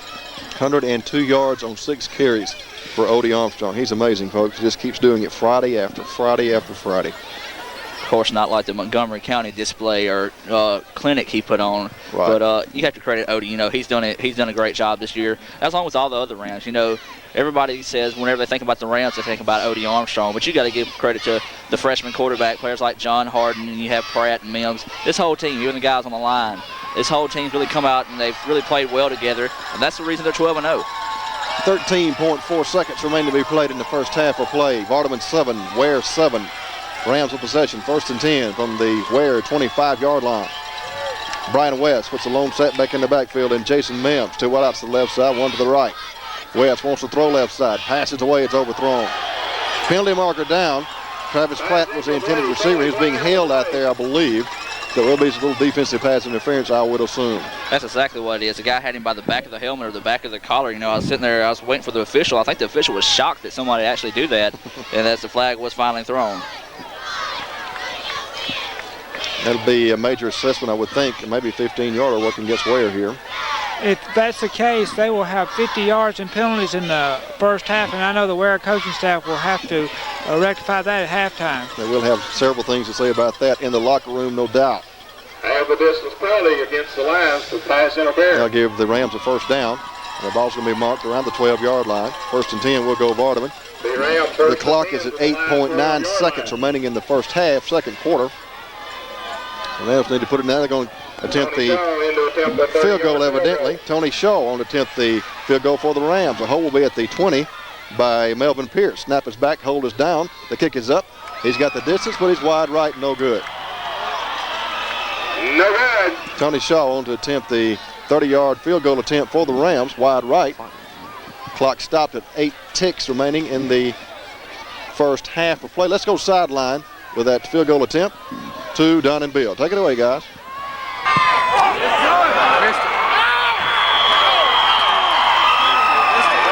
We'll be back with more of the game from Vardaman. Stay with us. 8 seconds remain to be played here in the first half of play. Weir will have possession, 1st and 10 from their own 20. Vardaman 7, Weir 7. Guys, we expected such coming in tonight. We knew the Weir Lions had an outstanding ball club coming in at 11-1. And, of course, we knew the Vardaman Rams were undefeated at 12-0. And it's just about what we expected it might be, 7-7 going in at the halftime intermission. Yeah, and as they're running more time off the clock, as they should have, because they didn't run the clock after the kick was gone, so that is respectable right there. As they ran half the time off the clock, 4.5 seconds to go now left in here until halftime. Quarterback Hoskins up under center. He goes to the first man throw. And this is going to be Nance with a carry. And that'll do it for the first half of play. The first half is history. Homestanding Vardaman Rams 7. The visiting Weir Lions 7. After one half of football from Carter Field. Ken, have you got any individual stats or anything you'd like to go over at halftime with us? You touched on them a few minutes ago. Yeah, I'm ready. Hoskins is 1 of 2 passing for the big 30-yard gainer to Nance. Hoskins also rushing 5 carries, 36 yards. Nance rushing 9 carries, 40 yards. Pratt carried the ball 5 times, 21 yards, and that 13-yard touchdown run. And Miller's carried the ball 4 times for 18 yards. Weir has a total of 149 yards of offense, 119 of it running, 30 of it passing. For Vardaman, they have a total of 132 yards of offense, have run 20 plays, 103 rushing, 29 passing. Individually for Vardaman, I've got West 4 of 8 passing for 29 yards. Armstrong 0 for 1 passing on the halfback pass. Pratt has caught 2 passes, 1 of 20 yards and 1 of 5. Armstrong caught a pass for no gain, and Harden caught a pass for 4 yards. West has been sacked 1 time for -4 yards. Armstrong, good night thus far. 6 carries, 102 yards, including a 28-yard touchdown run. Horton has carried only once tonight for 2 yards, and Mims has carried 3 times for 3 yards. Back to you, Mitchell. Thank you very much, Ken Johnson, for those in-depth first half statistics. We are at the half. Your score is Vardaman 7, Weir 7. Let's go sideline now for some messages from Bill and Don. Take it away, guys. Don Brooks down on the field here at halftime where your score 7-7. The Vardaman defense starting to take control a little bit. They've a couple of big plays has been all that Weir has been able to put together. Second half, look for Vardaman to put the ball in the air a little bit more. I think they can pass the ball over the top of this Weir defense. That defensive front for Weir is very strong, very big, but I think the Rams may be able to pass the ball on them in the second half. We'll see, and we'll take a break here and be back with the second half right after these messages.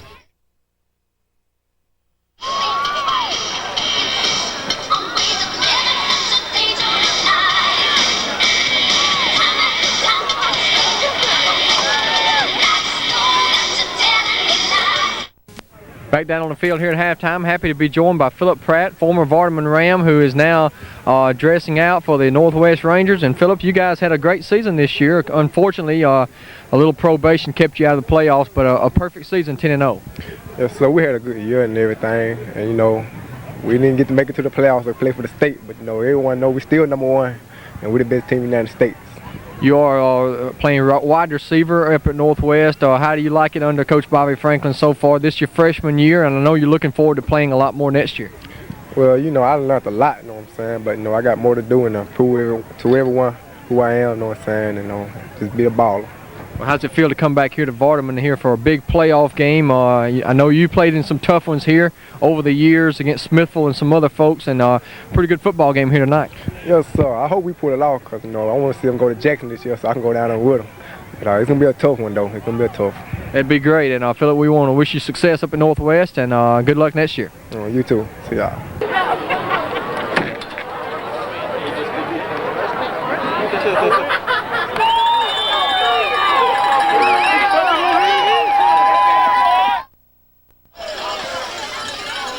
Welcome back to Carter Field for the exciting second half of play. We're knotted at 7. It's Vardaman 7, Weir 7.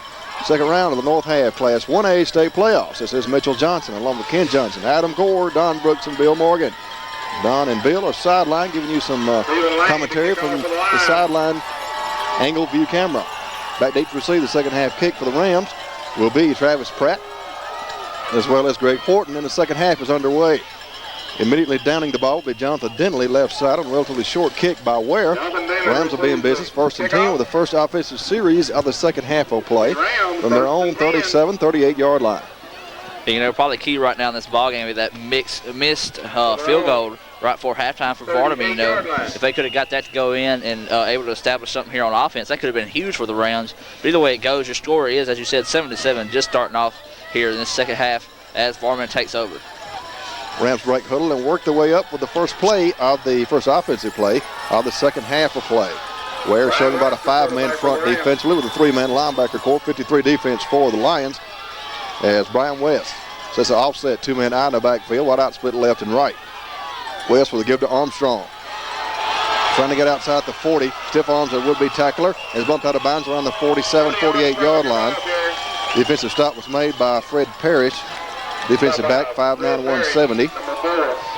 Pickup of about 9 yards on the carry off first down for Armstrong. But a second down situation here for Vardaman and about 1 to go for the first. Well, you know, Odie started off slow and he's starting to look like the Odie we're used to seeing, able to use his strength, stiff-arming people and get to the outside and picking up pretty good yardage.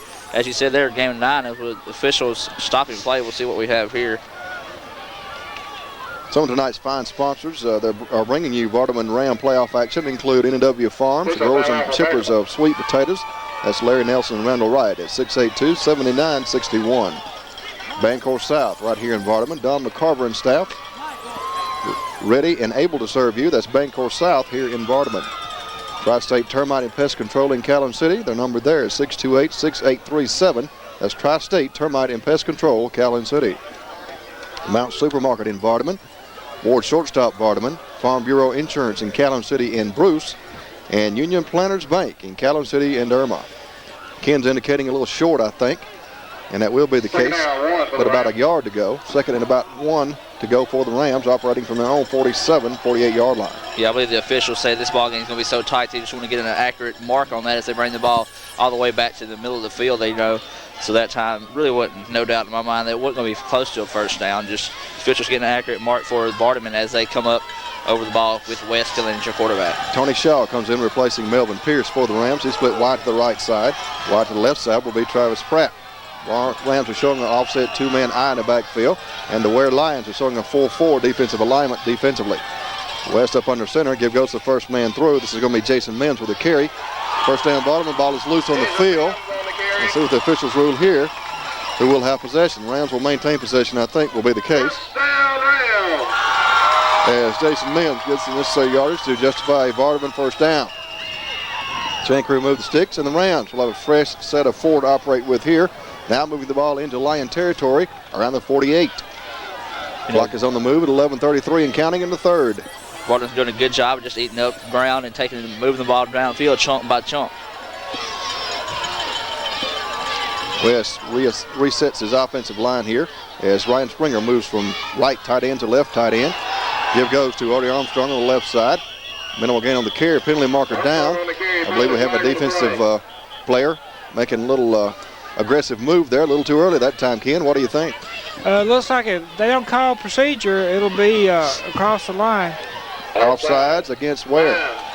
And that will be penalty number 7 on the night for Weir for 52 yards. Lions racking up the penalty yardage here tonight, as Ken just pointed out. Still be first down for Vardaman, but with 5 now to go for another first. You know, Mitchell, that's what we talked about earlier. If Vardaman can sort of offset their count every once in a while, catch Weir cheating up, which they're doing very successfully, and getting back in the backfield and stopping Odie and getting back to Mills in the backfield. That time they did a good job just sort of checking up for a second and drawing Weir off sides. 1st and 5 facing Vardaman here, although it looks as though more like 1st and 6. It's supposed to be 1st and 5, I would think, for the Rams. Same offensive set. Weir's putting about 5 men across the defensive front now. 3 linebackers in there. Going to go man-to-man coverage defensively. Out of the straight eye now. Ball is fumbled on the ground. Rams will maintain possession. Penalty marker in the offensive backfield. A little pushing and shoving going on here. Temper starting to flare just a bit here in the third. Illegal procedure against Vardaman. So the illegal procedure call, first of all, going against the Lions, now going against the Rams. They'll offset each other. And when all is said and done, it still should be 1st and 10. Exactly. I'll tell you what, that's one thing Odie don't want to do right now. He wants to keep his head in the ball game. You know, Odie lets his temper get flared up, and you know, he might get tossed out along with another Weir player, but you have to think if Odie gone, that's going to be able to free up the defense and focus, spread out there and not have to focus on him as much. So right now, Vardaman wants to keep their head in the ball game. Excellent point, Adam. 1st and 10, we'll go to the Rams from the Weir 49. Clock is at 10:16 and counting in the third quarter.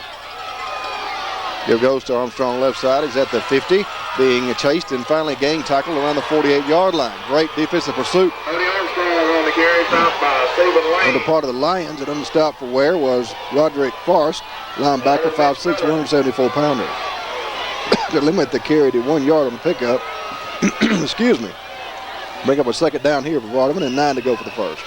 Exactly. As Odie fought for what little bit of yardage he got that time. Took 2 good shots that time at the end of the play, or as he was going down. So Weir really attacking the ball as we saw start off the first half of the ball game. So Vardaman right now is suck it up and get some kind of offensive momentum going back their way. This Weir crowd is into it across the way. I'm sure you're able to pick up in the background. 2nd and 9 facing the Rams here from the Weir 48. West with a fake, wants to throw. Quick pass is caught on the part of Jason Mims, taken down around the 38-yard line. Great run after the catch on the part of Jason Mims. He came up lame, however, favoring his right ankle, I believe. Up close to first down yardage. That will be a first down as the chain crew will move the sticks. Yeah, it looked like Mills just committed to running over the guy that time. If he might have just kept his head up and thought the guy was going to drop down to his knees, try to take him out, he might have been able to just take and go around and pick up maybe an initial 4 or 5 yards and keep from taking that just a little bit of a lick to the knee as he just took then. Ball is resting around the Weir 37-yard line. 1st and 10 Vardaman from that point. Wideouts left and right. Offset 2-man eye in the backfield. Weir's putting about a 4-man front in there defensively. Pitch sweep left side going to Armstrong, trying to pick up a block. He is going to be hit in the offensive backfield and hammered down. And once again, great defensive pursuit on the part of that Lion defense, stringing it out. And on the stop for Weir is going to be Henson, I think. I'll tell you what, credit number 35 that time for Weir. Steve Lane had a hand on the stop defensive tackle for Weir as well. He threw the two guys, one of the linemen that was pulling that time out to block. He just simply threw him out of his way and got to Armstrong in the backfield. So credit number 35 that time for Weir of doing a great job able to get to the ball. Second down facing Vardaman here, about 17 to go for the first. Rams working from the Weir 45, 46-yard line. Offsides call is going to be charged against Weir. Roderick Forrest got in there a little too early, I think, for the Lions. Trying to anticipate the snap count, as Adam pointed out a moment or two ago. Offsides call against Weir. You know, they've done it every time during the first quarter. You know, that's something Coach Bray probably picked up on and said, give them a hard count on set or something like that. Just make them come on over and pick up 5 cheap yards. So now instead of being second down 17, it's now second down and about 12. About 12 to go for the Rams. That'll mark the ball close to the Weir 40. We're at 7:36 and counting in the third quarter. We're knotted at 7. Vardaman 7, Weir 7. Exciting playoff action coming your way this evening from Carter Field in Vardaman. Give goes to Odie Armstrong, runs over a would-be tackler, still on his feet. Driving down the field inside the 30-yard line will go Odie Armstrong. Finally brought down by a couple of Weir defenders.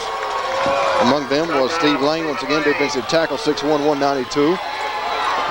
Great run on Armstrong's part. First down for Vardaman.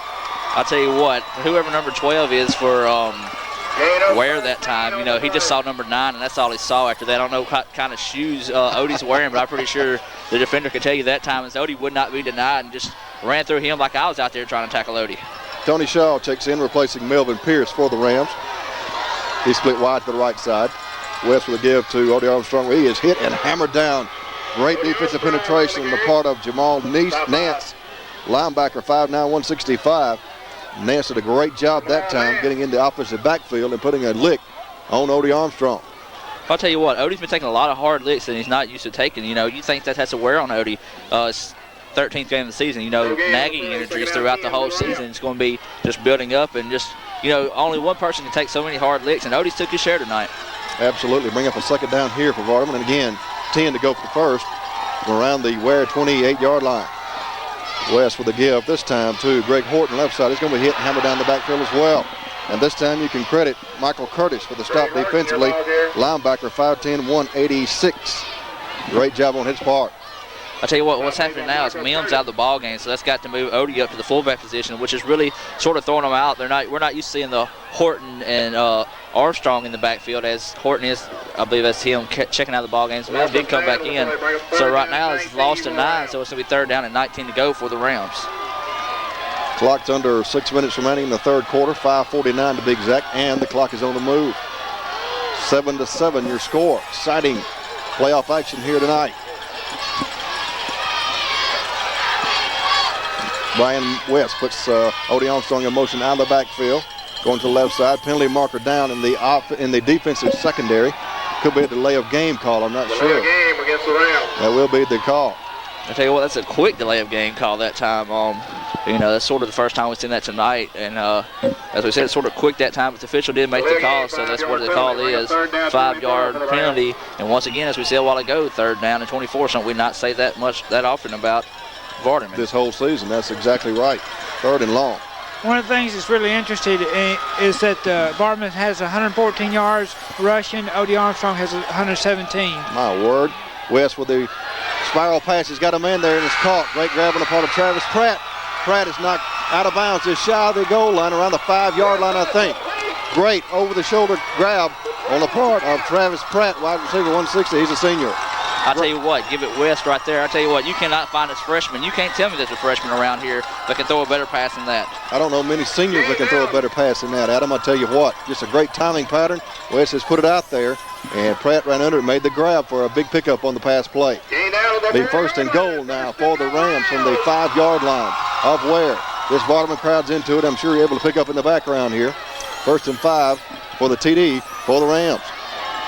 Vardaman knocking on the door here. Brian West up under center. Give goes to Odie Armstrong, left side. He's got running room. He's at the 2. He's at the 1. Touchdown, Vardaman. Touchdown, Rams. Odie Armstrong got the call left side and just fought his way into the end zone with 6 more up on the board for Vardaman. You know, that's one thing we're accustomed to seeing right there is Odie Armstrong for the touchdown. You know, something we got used to saying all year. You know, and Odie right now, these guys got to be careful. Got to get them off the field. A little excessive celebrating over there, taunting the fans across Weir's side. You know, and that's one thing you don't really like to see. Even if you are a fan of Vardaman football, if you're a fan of high school football, you just really don't like to see that. Well, Coach Mark Bray is telling Odie about it right now on the sideline. Extra point pending, and the extra point attempt is partially blocked. Not successful. Great block on the part of the special teams for the Lions. 13-7 will be your score.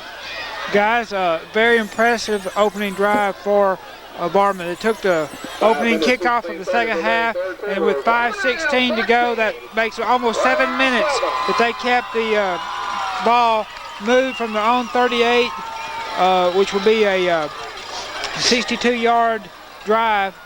On that play, on that drive, O.D. Armstrong ended up with 20 yards rushing, total 20 yards rushing, and again they used 10 plays, 62 yards, and almost 7 minutes. So a very impressive opening second half drive for Vardaman. Absolutely. Let's go sideline quickly to Bill and Don.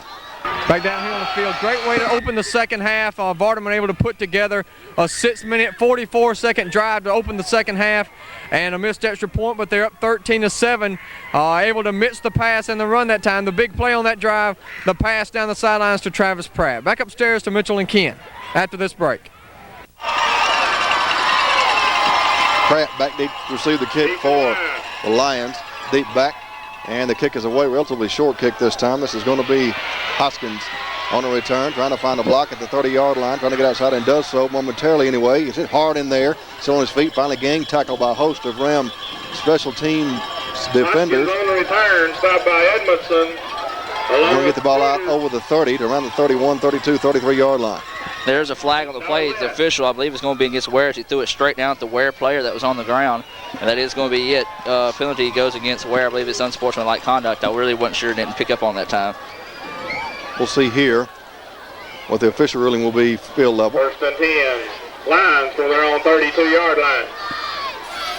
Penalty yardage has not been assessed as of yet. Now it's about to be marched off. Penalty flag on the play. Be a 15-yard assessment against Weir. They'll mark the ball back around the 16, 17-yard line. Personal foul against the Lions. Well, guys, that'll give Weir 9 penalties, 72 yards. I'll tell you what, remember this possession right here. Whatever Vardaman does defensively, this could be your big possession of the ball game. Hoskins up under center, 2 men eye in the backfield, wide out split wide to the left side. Hoskins will give the tailback off the right side, trying to find daylight, nowhere to go. Is hammered down by a host of Rams. Armstrong leading the charge defensively.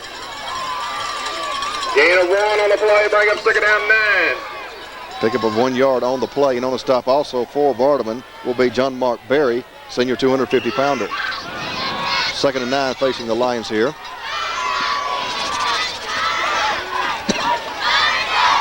Temperature is starting to dip quite a bit here up on top of the press box booth at Carter Field.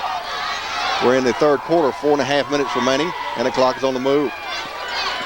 Hoskins wants to throw, penalty marker down in the offensive backfield, being chased and bumped out of bounds, but not until he generated enough yardage, I think, to justify a Lion first down. Illegal motion against the Lions that time, and they're going even further back. You know, they're going the wrong way right now, Mitchell. That was a good run on the Hoskins' part, quarterback for the Lions, making something out of nothing that time, but we have a penalty marker down, working against Weir, as Adam pointed out a moment or two ago. Officials are discussing Vardaman's options right here with Tony Shaw, defensive captain, on the field. Illegal motion against the Lions. They're going to mark that ball back, I think, to around the 13-yard line. 5-yard penalty. The 2nd down here for Weir, and about 13 or 14 to go for the first. Clock has stopped with 4 minutes and 20 seconds left in the third quarter. Vardaman 13, Weir 7. Hoskins out of the 2-man eye. It goes to the tailback left side. Rough, tough running yards that time for Jamal Nance. Running back, 5'9", 165-pounder. Springer along with Trent Edmondson. You know, I think right now Weir's just going to try to get a little room, give the punter a little breathing room, see if they can punt the ball, turn it back over to their defense. But right now, Vardaman holds the game in their hand. You know, if they can hold them back here and sort of pin them deep and not let them get any big plays out, pick up a first down, you know, you could think they could take a chance of trying to block a punt and get it in return in the end zone. Good point, Adam. Clock is winding down now, under 4 minutes remaining in the third. Hoskins up under center. Hoskins will give the first man through. A little daylight there. It's quickly closed as he is dropped by a couple of Ram defenders. It's going to be Mitch Miller, I think, with a carry for Weir. Mitch Miller, your ball carrier. Now Mitchell, it's fourth down, so decision-making time. I believe right now with the field position you're going to come out with, you chance it right here and go for the block. Well, good point, Adam. I would think that might be correct. Punt block may be on, as you mentioned. John Harden back to receive the punt for Vardaman, the anticipated punt around the midfield stripe. And back to boot it away for the Lions will be Michael Curtis, 5'10", 186-pounder. Curtis awaits a snap back. It's a good snap back and gets the kick away. Looks like a sideline bounce and roll out of bounds around 37-38. And we have a little skirmish there around the 45-yard line. No love lost between these two teams here tonight, folks. No question about that. I think I'm sort of picking up on what Weir's trying to do. You know, they're not sending out any other player from Vardaman except for Odie. You know, they're thinking, well, hey, if we can't stop him, we can get him out of the ball game, he stopped. Right. So you see everybody after every play, they're going for Odie. Either it's on offense after he runs the ball, after he blocks, or either on defense after he makes a tackle. So Coach Bray really needs to get him out of the ball game, talk to him right now and say, look, you know, you're going to be one of our keys on offense, so we need you in the ball game more than we need you on the sideline. Exactly. First and 10, we'll go to the Rams with excellent field position from the Weir 38. Clock shows 2 minutes and 47 seconds remaining in the third quarter. Vardaman 13, Weir 7.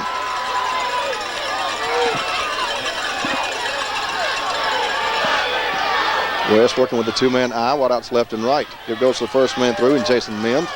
Mims with a minimal gain on the pickup of 2 or 3 yards of rough, tough running yards for Jason Mims. Mims is a running back, a sophomore, 185-pounder. Bring up your second down situation here for Vardaman, and about 7 to go for the first. Well, Odie is checking back into the ball game. I'm pretty sure that's what Coach Bray told him on the sideline. Keep your head about you, you know. Don't get frustrated and go out here and just try to mess up. You know, right now we're leading this ball game 13-7. We're going to take an add to it. And, you know, it's just going to take a total team effort. Everybody keeping their head in the ball game. The officials right now really got a time on their hands trying to keep this ball game in control. Ball is marked at the Weir 35-yard line. Armstrong with the carry on the right side. Nowhere to go. He's hit by a Weir wall. And a nice game tackling going on as far as the Lions go.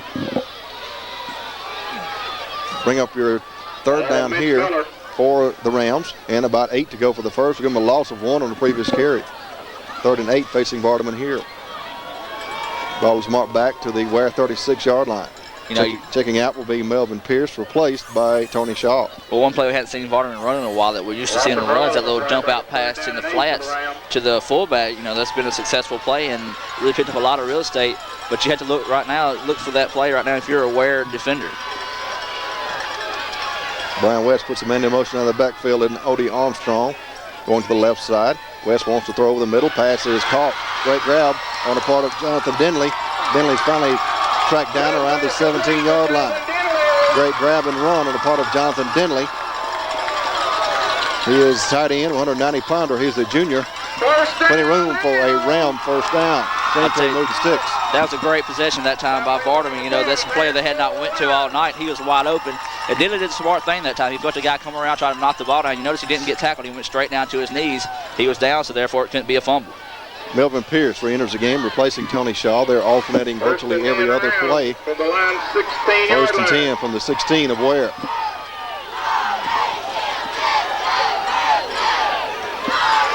West with the give to Armstrong, right side. Being chased, reverses his course, in trouble, trying to find a block. He's hit by his own player in the backfield and hammered down for a major loss on that carry. Brian West, the quarterback, trying to help out with the running play, inadvertently got in Armstrong's way, and Odie had nowhere to go. I tell you what, Brian West might have been the one that stopped the play that time. Looked like Odie did a good job of cutting back course and sort of catching all the Weir players getting their momentum going the other way. Either way it goes, Odie just tried to make something happen that time.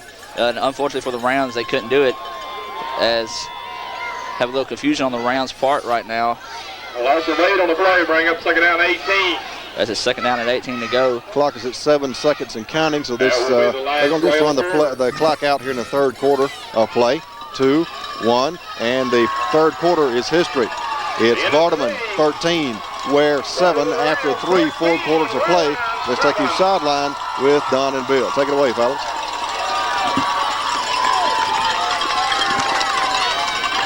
Vardaman on top right now, 13-7. The defense is really playing well. You can see some of the hard hitting going on out here, and it's been a little bit of scuffles out on the field here in the third quarter, but Vardaman's defense has really stood up tall, and if they can put some points on the board here, it would really be big here going into the fourth quarter. Let's take a break. Be back with more Ram football here on TV 7, TV 34. Stay with us.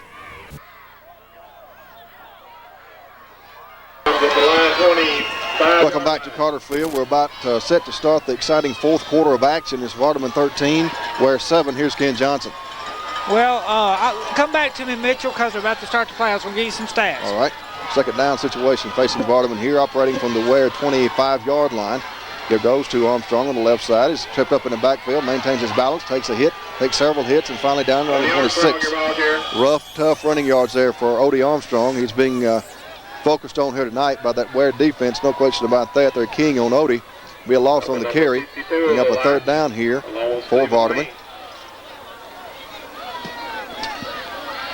You know, something I'd like to see Vardaman try all of a sudden, since they are keying on Odie, as he said, just a little quick tuck in, a little play action pass there, see right out to turn around to the flats. See how well that'll turn out for Vardaman. Exactly. 3rd and 18 facing the Rams here. They break huddle and work their way up to the line of scrimmage. West's going to set that split backfield formation, 2-man set. It's going to be an end around play. On the right side, trying to get outside will be Travis Pratt, unable to do so. Good lateral pursuit on the part of the Lions. And there with a stop defensively for Weir will be the Mule Mitchell. Official timeout on the field. An injured player down for the Rams. Try to pick out a number for you. It's going to be number 52. Possibly Chris Pennick, senior 220-pounder. Ken, you got any stats ready for us yet? Yeah, at the end of the quarter, Vardaman had a total of 208 yards of offense, 95 passing, 113 rushing, so very balanced out. Odie Armstrong continues to have a good night, 2 touchdowns on the night, 15 carries, 113 yards. His totals have gone up and down. Very impressive. Travis Pratt has 3 catches, one of 20 yards, one of 5, and one of 37 yards. Chris Penny being assisted off the field. I'm sorry, Ken, to interrupt your statistics there. I don't know if you're finished or not. Well, just one thing that was kind of interesting about the third quarter was the fact that Weir had the ball one time, they went 3 and out. One time in the whole third quarter of play. Very interesting point there. Chris is being assisted off the field by 2 of the managers there, gingerly favoring a leg or a knee area. Maybe it's going to be okay. Certainly hope so. Rams will have possession. It'll be 4th down for Vardaman. And again, about 18 or 19 to go for the first. I think in 4-down territory here, Adam, no choice. You got to go for it here. Exactly. This is where it's part of the ball game where it's either going to make or break you. And Vardaman's defense has been playing good against this Weir offense, and so Vardaman's going to chance it here and go for it. West puts a lone setback in the backfield in Jason Mims. West wants to throw left side. Ball is in the air, way down the field. He's got a man there, fought for. What do we have? Incomplete. Intended for Travis Pratt. Pratt was pretty well defended back there as well. Could not come down with a grab. That'll be a turnover on downs as Weir will take over 1st and 10 going the other way here. Pretty good defensive coverage that time, Adam. Mitchell, how huge would that have been right there? I believe we probably would have got blown off this press box if that was completed by the Vardaman fans. Yeah, I agree. These exuberant Vardaman fans will have torn this side of Carter Field down. No question about that. They have been excited all season long, and these magnificent, undefeated Vardaman Rams have really given them something to be excited about in this 2000 campaign. Credit to them for still being here. You know, it's getting rather colder and colder as we go, and none of them's left yet. They're all here until the duration. There's a lot of fans here tonight, folks. I see vehicles parked all around the stadium here. 1st and 10 for Weir. He goes on the left side. Major pickup on the carry on the left sideline over there by a Weir running back. Cedric Pratt, running back, 5'7", 145-pounder. Bring up your second down here, which will be about 3 to go for the first. Give him 7 on the previous carry. Yeah, looks like they just took a page out of Vardaman's playbook that time, just pitched outside, so what they can pick up. 7. Bring up second down at 3 for the Lions. Clock is at 10:25 in the fourth quarter of play. Vardaman leads Weir by a score of 13-7. Jamon Hoskins, your starting signal caller, is going the distance here tonight up under center. Hoskins with a misdirection inside give. Up to Nance with the carry. Could be enough yards for a first down. From here, it looks as though he probably got it. All according to the spot of the ball, of course. We have a Vardaman defender a little slow about getting up. Has not gotten up yet. Still on the field, on the ground. And there was a penalty against Weir that time, I believe, illegal procedure or a false start once again. I think this might be Greg Horton checking up on the play. I'm not sure. Penalty on the play. I believe it's going to be Springer, number 8, shaking up on the play that was in on the tackle. Okay, you may be right, Adam. I'm not sure either. We'll have to wait and see. Unable to pick up a number for sure from this distance. I know it's not Horton, as I mentioned earlier. I see Horton on his feet, so it's not him. It may be Springer, as you mentioned, Ryan Springer, the injured player for the Rams. They're doing an ankle check on him, Mitchell. While we have the opportunity, let's go over the list of this evening's fine sponsors. They include NW Farms, growers and shippers of sweet potatoes. Larry Nelson and Randall Wright, 682-7961. Bancorp South in Vardaman. Don McCarver and staff anxious to serve you at Bancorp South here in Vardaman. Tri-State Termite Pest Control of Callan City at 628-6837. Mount Supermarket here in Vardaman. Ward Shortstop, Farm Bureau Insurance, Callan City and Bruce, and Union Planners Bank, Callan City and Dermot. Second down here facing the Lions, and about 7 yards to go for the first. Operating from their own 29-yard line. Here goes first man through with a big hole. This is Jamal Nance. It's a foot race. No one's going to catch him. He's at the 30. He's at the 20. He's at the 10. Touchdown Lions. Jamal Nance, running back, 5'9", 165-pounder. Got a little daylight running room there, and it was Katie bar the door. Nobody could catch him. I'll tell you what, it's once again that misdirection confusing Vardaman. I don't know if they've really seen much of that this year, but really seen the speed behind that misdirection that they just seen there. And you know what? Key point in the ball game right now is going to be that missed extra point by Guerrero. Good point. Good point. On to 10th the PAT for the Lions. Here will be Michael Curtis. Hole by Hoskins. 13-13 your score. 10 minutes and 2 seconds remaining in the fourth and final quarter. Snap is back. Hold is down. They punt. The kick is blocked. That low snap. And Hoskins had to go down to get it off the turf. Try to put it up for the extra point attempt by Curtis. And a Ram defender came in and blocked the PAT attempt. That was huge too. Adam, I'll tell you what. That right there, just even up this ball game. That's Mills just down on the play, who was the injured one, but he did it for the team that time. He took that ball straight in the stomach. And you know that ball's coming off with a lot of heat, and it's being as cold as it is right now. You can understand why it's down right now. But I'll tell you what, credit Mills that time, stretching out for the team. Absolutely. Jason Mills with an outstanding play. The injured Ram down on this play. He's trying to get up. Maybe it's going to be okay here. Here's a nice round of applause. He makes his way off the field. We're tied at 13, folks. It's Vardaman 13, Weir 13, and a barn burner here. Second round of the North half. 1A playoffs. Let's go sideline with Bill and Don. Take it away, guys. In the fourth quarter, and we're all tied up 13-13. We're able to put together a big run there to tie the football game up, but a big block there by Mims. Jason shaking up on the play. Looks like he's going to be okay. Man, just had the ball right in his chest. Been a lot of complaining down here on the field about some of the illegal hits that Weir's been putting on. You've seen several players come off the field, and there's been a lot of talk about some cheap shots on the Weir part of the field, but we'll see. Let's take a break. We'll be right back.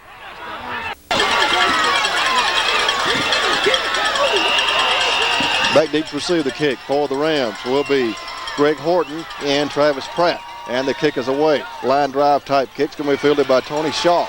He's at the 35. He's at the 40. He's got running room. He's at the midfield stripe. He's still on his feet. He stepped out of bounds, I think, as it crossed into Lion territory. Great return on the part of Tony Shaw. He's a junior 170-pounder. Tell you what, right there was huge, as they did try to think that if they kick to the sideline once again, they might get Vardaman down it. But Tony Shaw did a good job keeping his feet under him and just turning up the field and getting what he could out of it. You know, right now it's just going to come come down to who's going to suck it up and who's going to play. You know, this right here is what you're going to expect this late in the playoffs. You know, lots on the line. North Half Championship game is on the line tonight. I tell you what, both these teams are well deserving of it. Absolutely, no question about it. Clock is at 9:54 and stopped in the fourth quarter. We're now at 13. Vardaman 13, Weir 13. Rams break huddle and work their way up with excellent field position. Starting this series from the Weir 47-yard line. West offset backfield formation. It goes to Armstrong right side. It's on his feet, twisting, turning down to the 41. We'll go Odie Armstrong.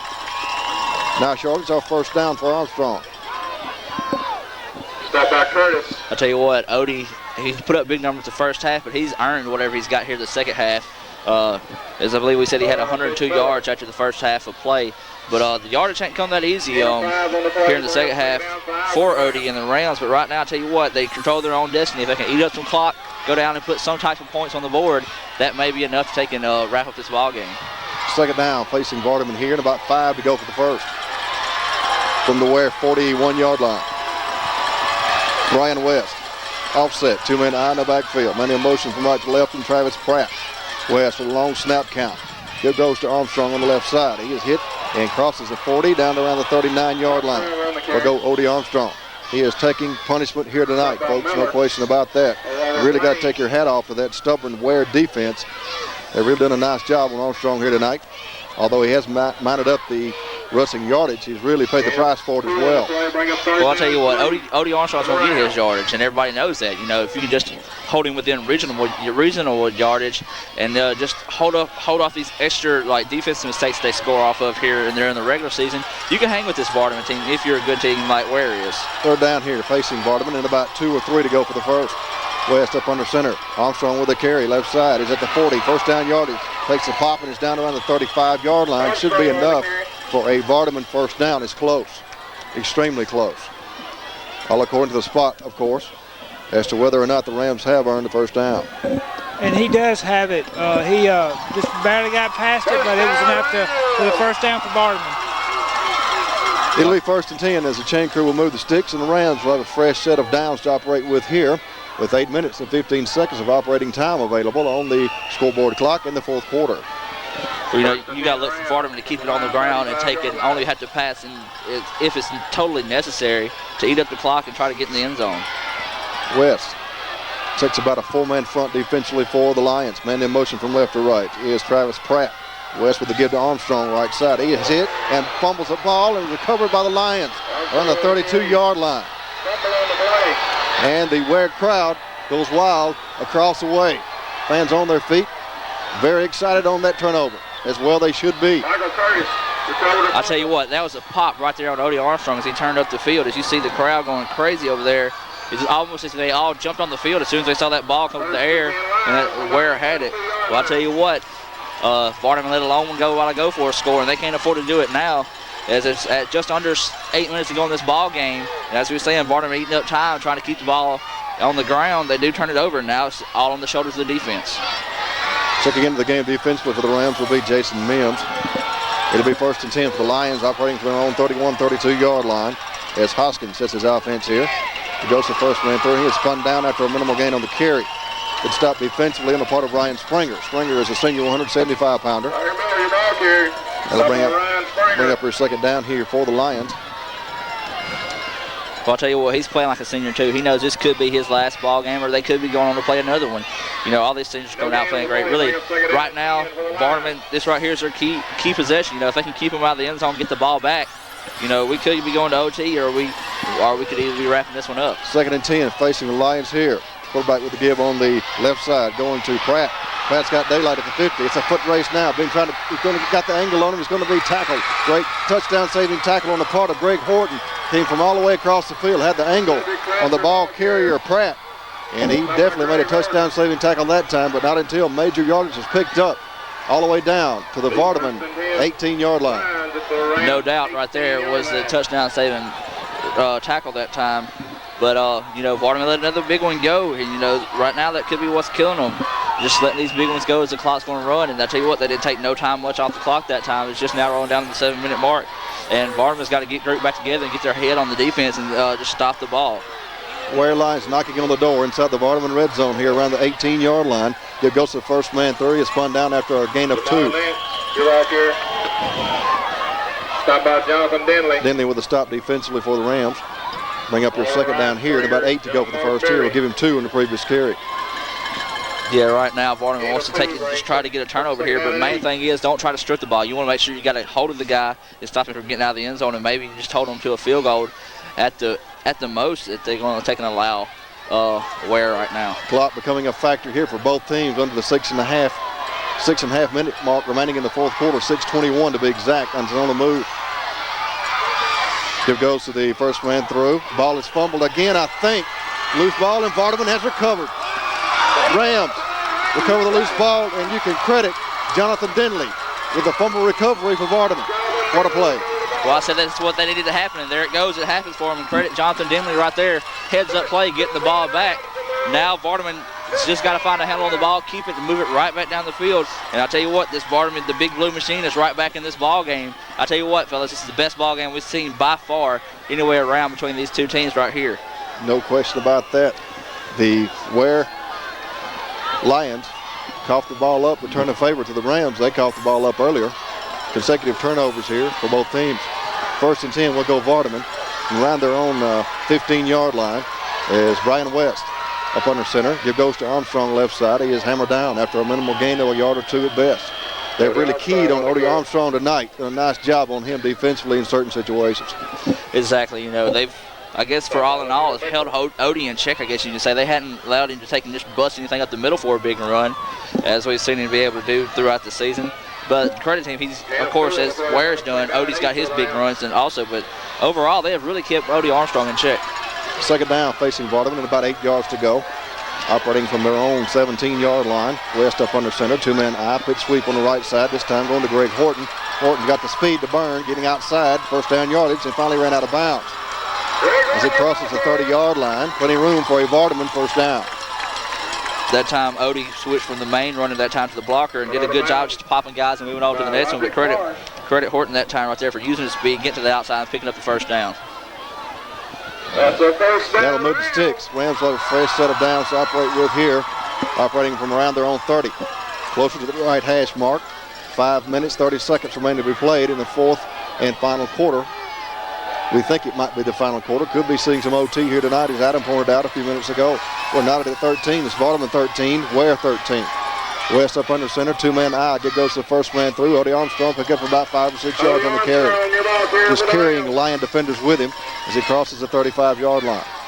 You have to think right now it's Odie time right now. The senior running back, he's got it done all season for the guys. And, you know, you want to think the ball game's on his shoulder. But if you're a Weir fan right there, you don't want to think that yourself, because Vardaman, as we've seen, he's got weapons in Pratt, Mims, and, of course, in the young quarterback West, who can air the ball out. Second and 5 facing Vardaman here from their own 35-yard line. Weir is going to stack about a 5-man front in there defensively. A couple of linebackers. Fisher's going to stop the play before we can get a conclusion to the play.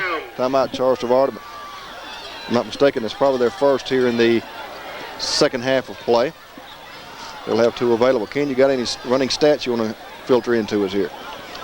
Oh, I'll update you on Odie. He has 21 carries. I got him 134 yards.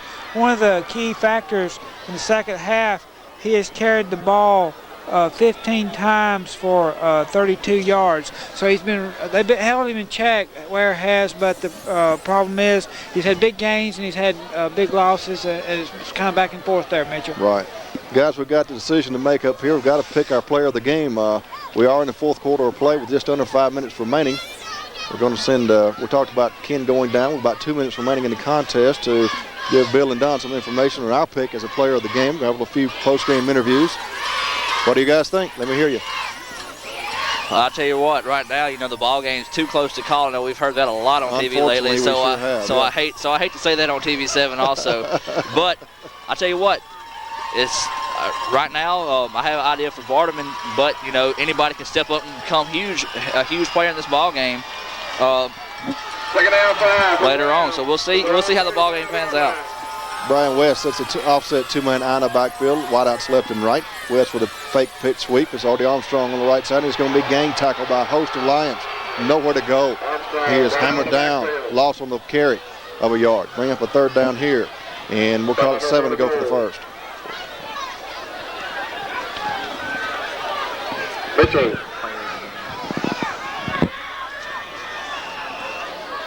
Well, Larry Miller. Loss of 2, bring up 3rd down and 7 for the round. 3rd down situation facing Vardaman, and about 7 yards to go. Big play here with 4 minutes and 17 seconds remaining in the contest, and the clock is on the move. West up under center. West wants to throw under a rush, heavy rush. Gets a pass away. Way down the field. Ball is in the air. It's going to be caught. Great grab on the part of Travis Pratt. Travis Pratt with a catch for the Rams. Major pickup on the pass play. And gentlemen, I've just decided my pick as far as player of the game is concerned. Of course, everyone's entitled to their own opinion. I'm going to take Travis Pratt. He's had a big game here tonight. I'm sure Ken Stats can verify that as well. Well, I tell you what, that right there did not look like a freshman quarterback at all. Able to avoid the rush and take the throw it upfield to an open receiver.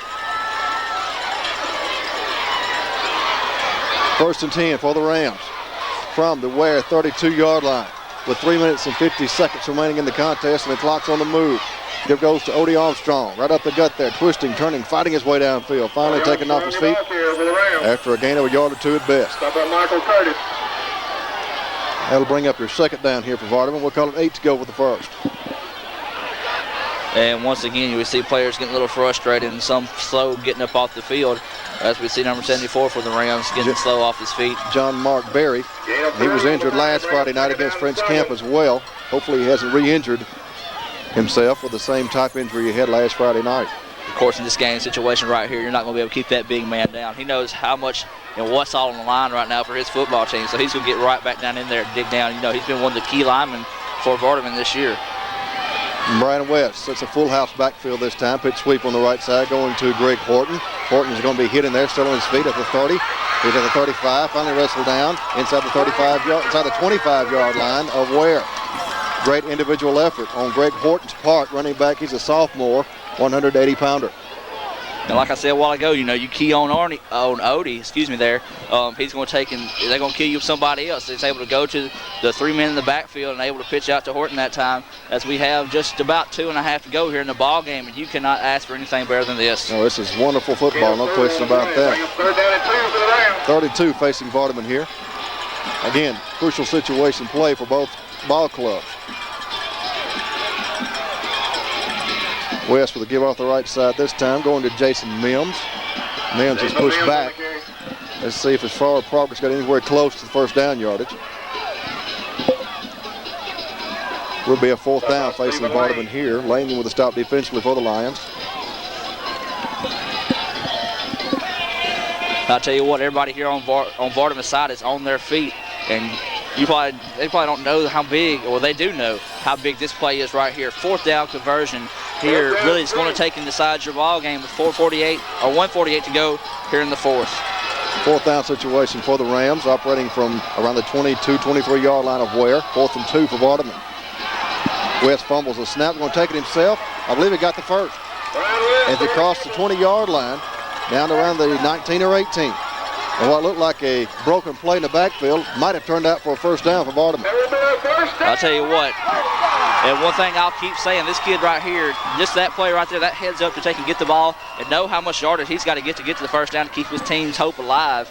I'll tell you what, that kid right there, I'm still not convinced. You know, if this has been my first time not seeing any of the stats, there's no way this kid is a freshman quarterback. He's playing well like a well-seasoned senior. 1st and 10, we'll go the Rams from around the 17, 18-yard line of Weir. Pitch sweep on the near side, going to Horton. Horton's got a block. He's at the 20. He's at the 15. Fighting his way down the field inside the 10-yard line. Run out of bounds at that point, I think. Stop the clock at 1 minute and 3 seconds remaining. Rams knocking on the door here in the late going. We're in the 4th quarter. We're tied at 13. This is high school football playoff action at its best. Vardaman 13, Weir 13. 1:03 remaining in the contest. And you got to be impressed with the fact, Mitchell, that they started this drive at the Vardaman 15 with 6:14 to go, and we're down to 1:03 to go in the game. Rams on the move here, trying to win this thing in the late going. Timeout on the field, charged to the official, I think, for a measurement. I'm not sure. Yeah, Weir wanted a measurement that time to see if they actually did pick up the first down. I tell you what, this right here is going to be huge, and I believe they're going to be able to get this one once it gets on the far sideline, so we're not going to have too good of a camera angle. Chain crew will come on all the way across the field to stretch them out and see if indeed the Rams have earned the first down. These Vardaman fans being very vocal, I'm sure able to pick up in the background. Well, the official signal first down, but now it looks like he's having to think about it twice. And I do believe they did pick it up. It's extremely close, too close for us to call from up here atop the press box booth. First and goal, Vardaman. That would be the case inside the 10-yard line now, working around the 8. Clock's at 1 minute and 3 seconds remaining in this barn burner here from Carter Field. Second round of the North Half Class 1A state playoffs. Winner will advance to the North Half Championship next Friday night. West up under center. Give goes to Armstrong. He is hit hard in there. Manages to keep those feet driving down around the 2, I think, somewhere in their neighborhood. I tell you what, in this area right here, you're going to take and wrap him up. You're not going to be able to knock Odie Armstrong off his feet. Once he smells the end zone, he's going to be hard to be denied out of it. Clock's on the move now with 50 seconds remaining in the ball game. Rams on the drive. Second and goal from around the 2 or 3 yard line. Brian West. It's a full house backfield this time. No wideouts. Double tight end set for Vardaman. Good goes to Odie Armstrong on the left side, trying to cut the corner and get to the end zone. He's in. Touchdown Vardaman. Touchdown Vardaman. Rams score.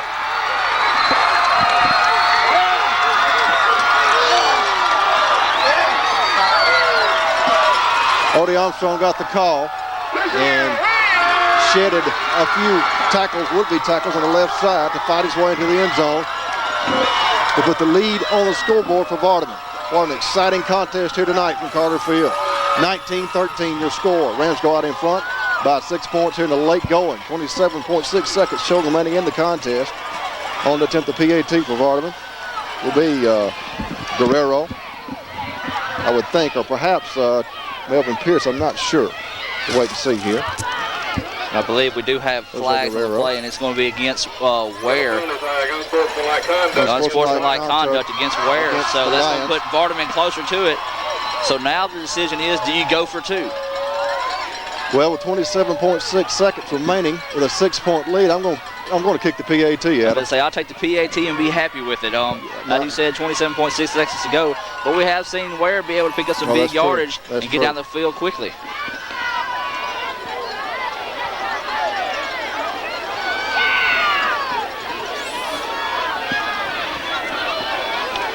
Guerrero on to attempt the extra point, all-important extra point for Vardaman. Hold by Melvin Pierce.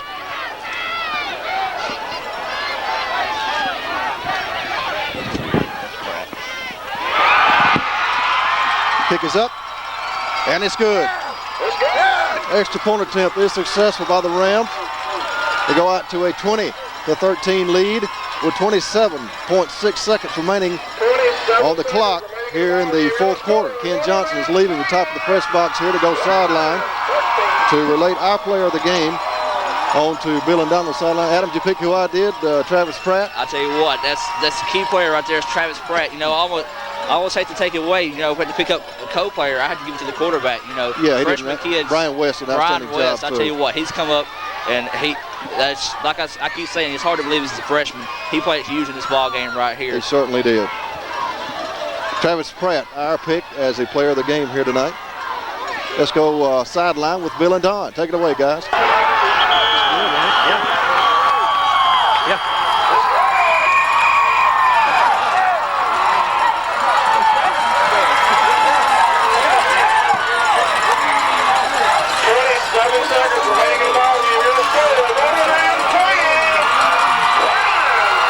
Rams here, only 27 seconds to go, and Odie Armstrong able to take it in from 2 yards out, barely getting into the end zone.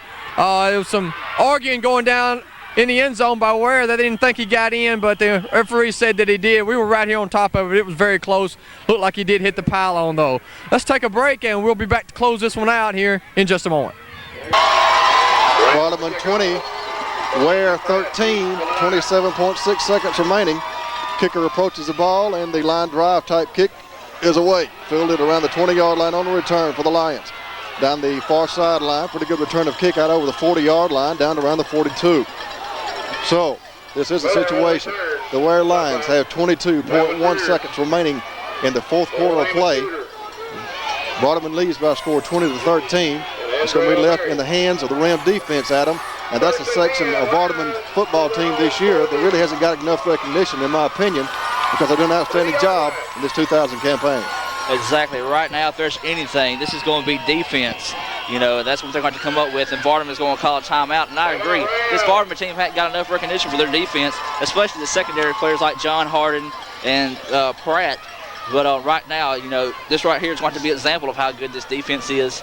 As we said, we have 22.1 seconds left here in the fourth quarter of action. Vardaman up by 7. And Mitch, I believe you have a little update on it. We're talking about the Ram defense. All season long, all told, Rams have allowed 61 points scored against them all season. That averages out to 5.1 points per game. So, you know, you can talk about offensive explosiveness, which, of course, Vardaman's got plenty of that, no question about it.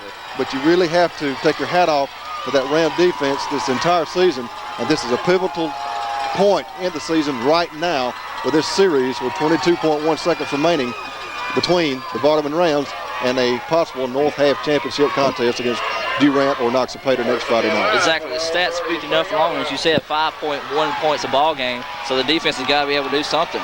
Quarterback wants to throw over here, and this pass is going to be caught and knocked out of bounds. Shy of first down yardage, I think.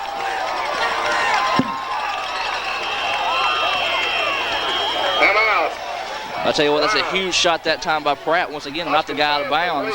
It's going to be shy of the first down as the Weir is going to call a timeout with 15.6 seconds to go.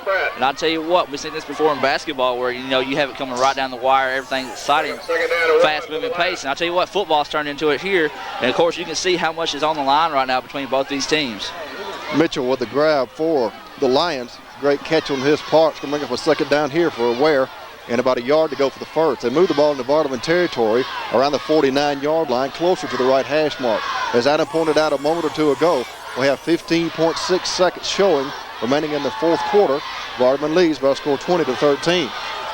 Rams are 15.6 seconds away from a North Half Championship attempt. They'll be playing for the North Half Championship next Friday night. From the shotgun, which is going to whistle the play dead before we get a conclusion to the play. That was Hoskins, the quarterback, with the shotgun snap. Scampered off to his left side. See what the penalty infraction's all about here. They're looking for a procedure call against the Lions. I'll tell you what, right now we'll see if we're going to add any time to the clock as the Lions coaching staff up here is asking for it, as it was on 15.6. We'll see. I believe that's what the officials are going to do. Come to the sideline, tell them they have to add some time to the clock here. But as you said right now, you know, one of these teams is Vardaman is in the lead right now, is 15.6 seconds away from a chance at the North Half Championship. And you know, either whichever team comes out here winning don't have much time to celebrate, because as it looks, it's going to be Durant up next at Durant. Yeah, that's a big upset on the part of Noxapater tonight, as Durant and Noxapater were playing against each other, but we suspect Durant will come out on top in that contest.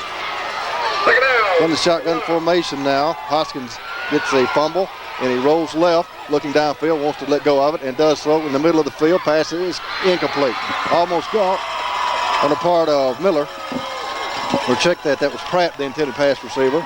Unable to come down with it, however. That'll stop the clock at 7.6 seconds remaining in the contest. I'll tell you what, it was very lucky for Weir that time. They was able to get a pass away as it was a fumble snap.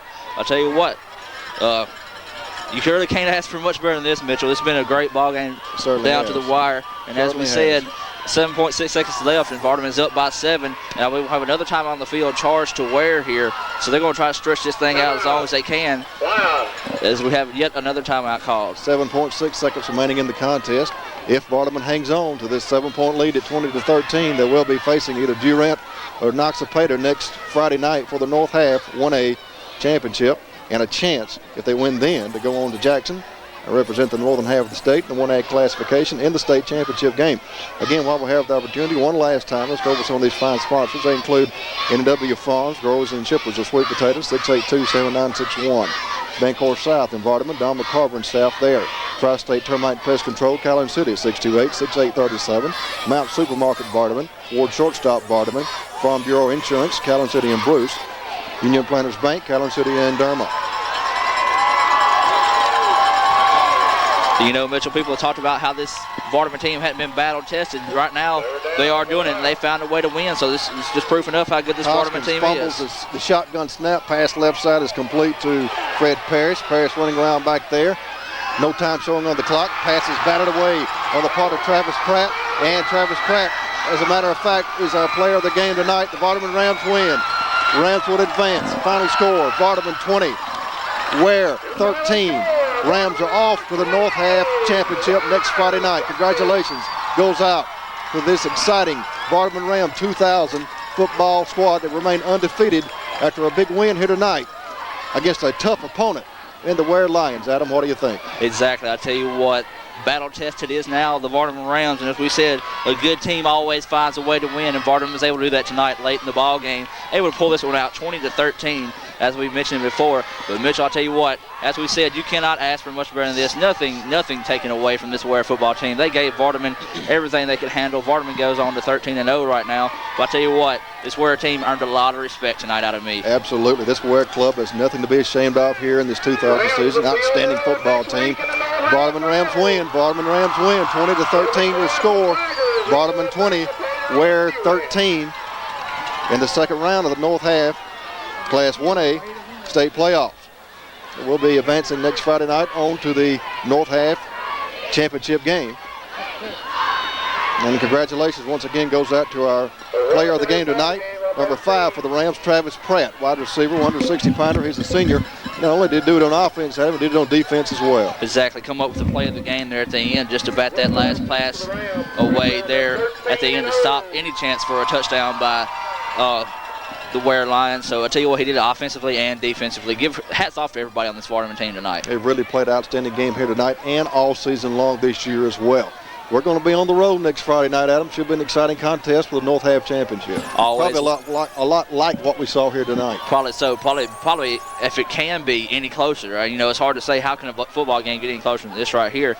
But we should be expecting the same thing on the road next week, either at Noxapater or Durant. I'll tell you what, any closing remarks, Adam?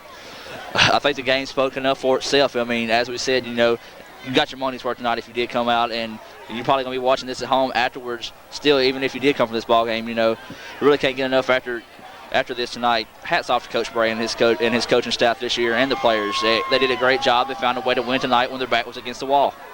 Final score once again, Vardaman 20, Weir 13. Let's take you sideline now with Bill and Don with a few post-game interviews. For Adam Gore and Ken Johnson, this is Mitchell Johnson bidding you a very pleasant good evening from Carter Field.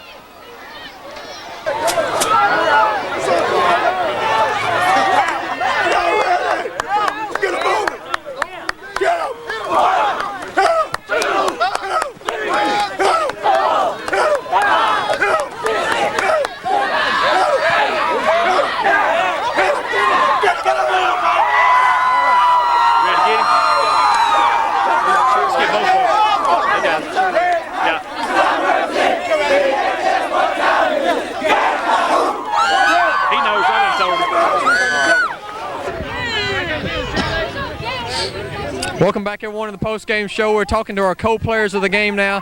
Odie Armstrong, 25 carries, 143 yards. And Travis Pratt, who had 4 receptions for 98 yards. 2 big nights offensively. And Odie, what a ball game. You guys came through when you had to. Talk about that 6-plus drive coming out of halftime to take the lead. We knew they weren't going to give up. Our line just came through with it, and we just made the big plays. Travis, it looked like the whole time they were keying on the run. You guys could get the open pass on them. You missed a couple in the first half, but you and Brian West were able to hook up for some big plays there in the second half. Yeah, we just came out playing hard. Just playing with heart tonight. Talk about the way the defense held. They had 2 big runs, but that was it. You played a great defensive game. The entire defense stood tall tonight. Yeah, we lit up 2 plays, and we paid for it, but the defense stuck together, and we came out with the victory. Next week, Travis, y'all travel on the road for the biggest game of your career. Of course, you don't know where it's going to be yet, but you have to.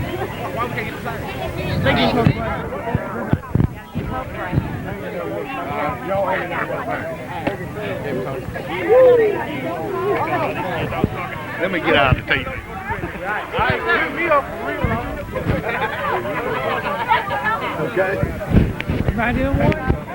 Back down on the field now with Coach Bray as the Vardaman Rams win it 20-13, and Coach, what a ball game, first of all. It was. It was just like we thought it'd be, down to the wire type game. I tell you, the second half, you came out 7-7 at halftime and put together a 6-minute, 44-second drive that was huge. It was. You know, we told the kids at halftime we need to control the football instead of wear and drive it down and score, and they responded. You know, despite them stacking the line, and they got a good defensive front, and Odie was still able to get 143 yards, but where you really were able to get some big plays was on the pass. 98 yards in receiving for Pratt and 131 yards passing for Brian West. Right. Both of them, Travis and Brian, did a great job. Travis never gave up on some of the passes, come back and made them, and Brian did a great job under the pressure he was under. Of course, and you can't say enough about the defense. With the exception of 2 big runs, they really held them in check the entire night. They did, and of course, you know, we got tired toward the end. We're not used to playing 4 quarters, but the kids really held up and did a great job. Well, Coach, I know you want to get back and see who you're going to be playing next week, either Durant or Not So Pater. It'll be on the road, of course, but we want to wish you the best of luck next week on the road, wherever you're going. Okay, appreciate it. You want to close it out, Ken? We don't have to wait on them.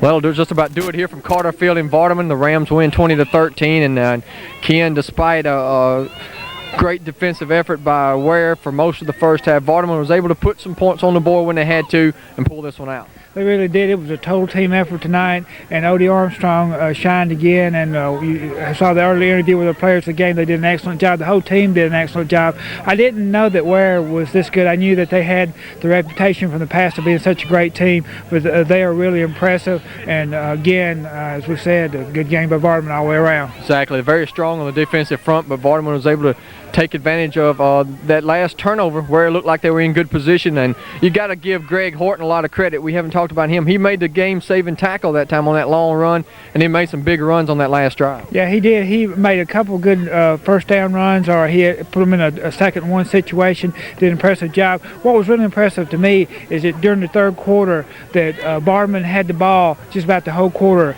Weir went 3 and out in the third quarter, and it was really impressive. And they in the fourth quarter they stopped Weir when Weir had the chance to go ahead, and they drove right back down the field. They took the ball at 6:14, drove all the way down the field, didn't give the ball back at all, and went in for the game-winning touchdown. So it was really impressive. That's exactly how you close somebody out. And if there's any doubters out there just how Vardaman would respond to a close ball game, I think they silenced those tonight. They really did. You know, they had that close one against Smithville, and they showed that they could come back, and they showed what they could do against an even better team.